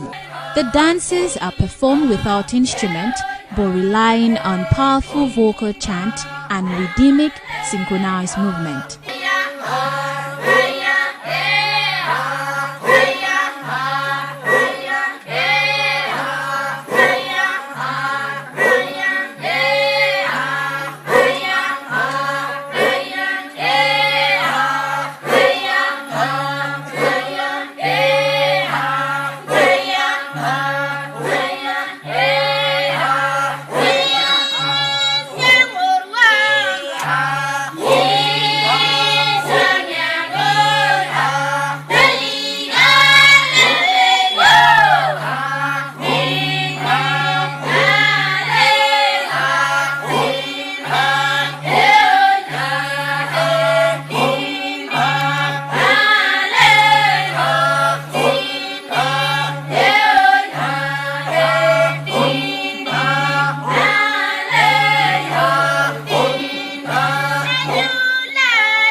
The performances are more than entertainment.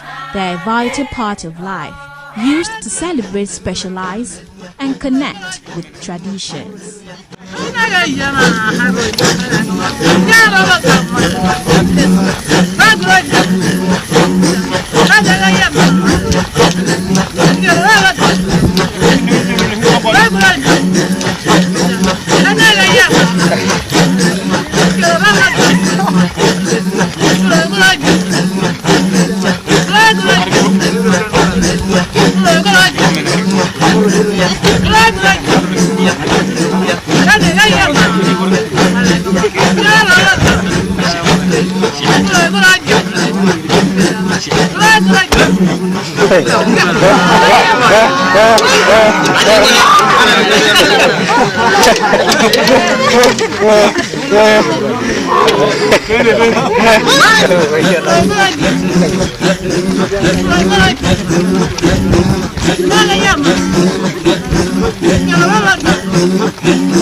And appealing to the ear.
This is ITV. Certainly the best.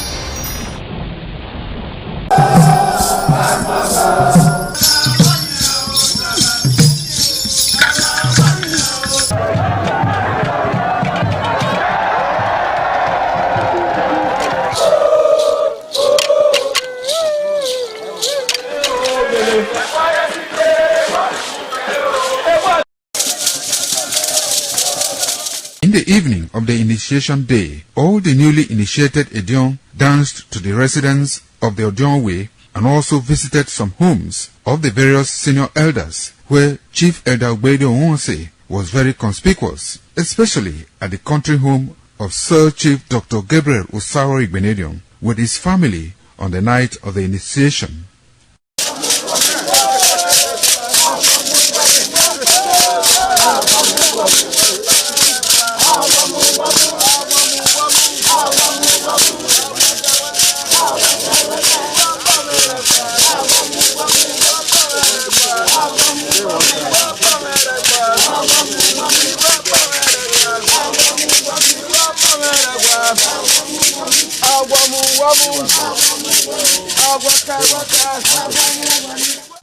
On the following morning, as part of the rite to be performed by the newly initiated Edion in Okada town, the initiates, led by Chief Elder Ogbede Onwonse, visited the Esama of Benin, Sir Chief Dr. Gabriel Osaro Igbenedion, at his Okada country home residence to pay homage and appreciate him for all he has done in the development of the community, which has placed Okada in world map. They also thanked him for his role in the success of their ceremony. They commended the Esama of Benin as a custodian of Benin cultural heritage and for revitalizing the age-long tradition of the age-grade ceremony.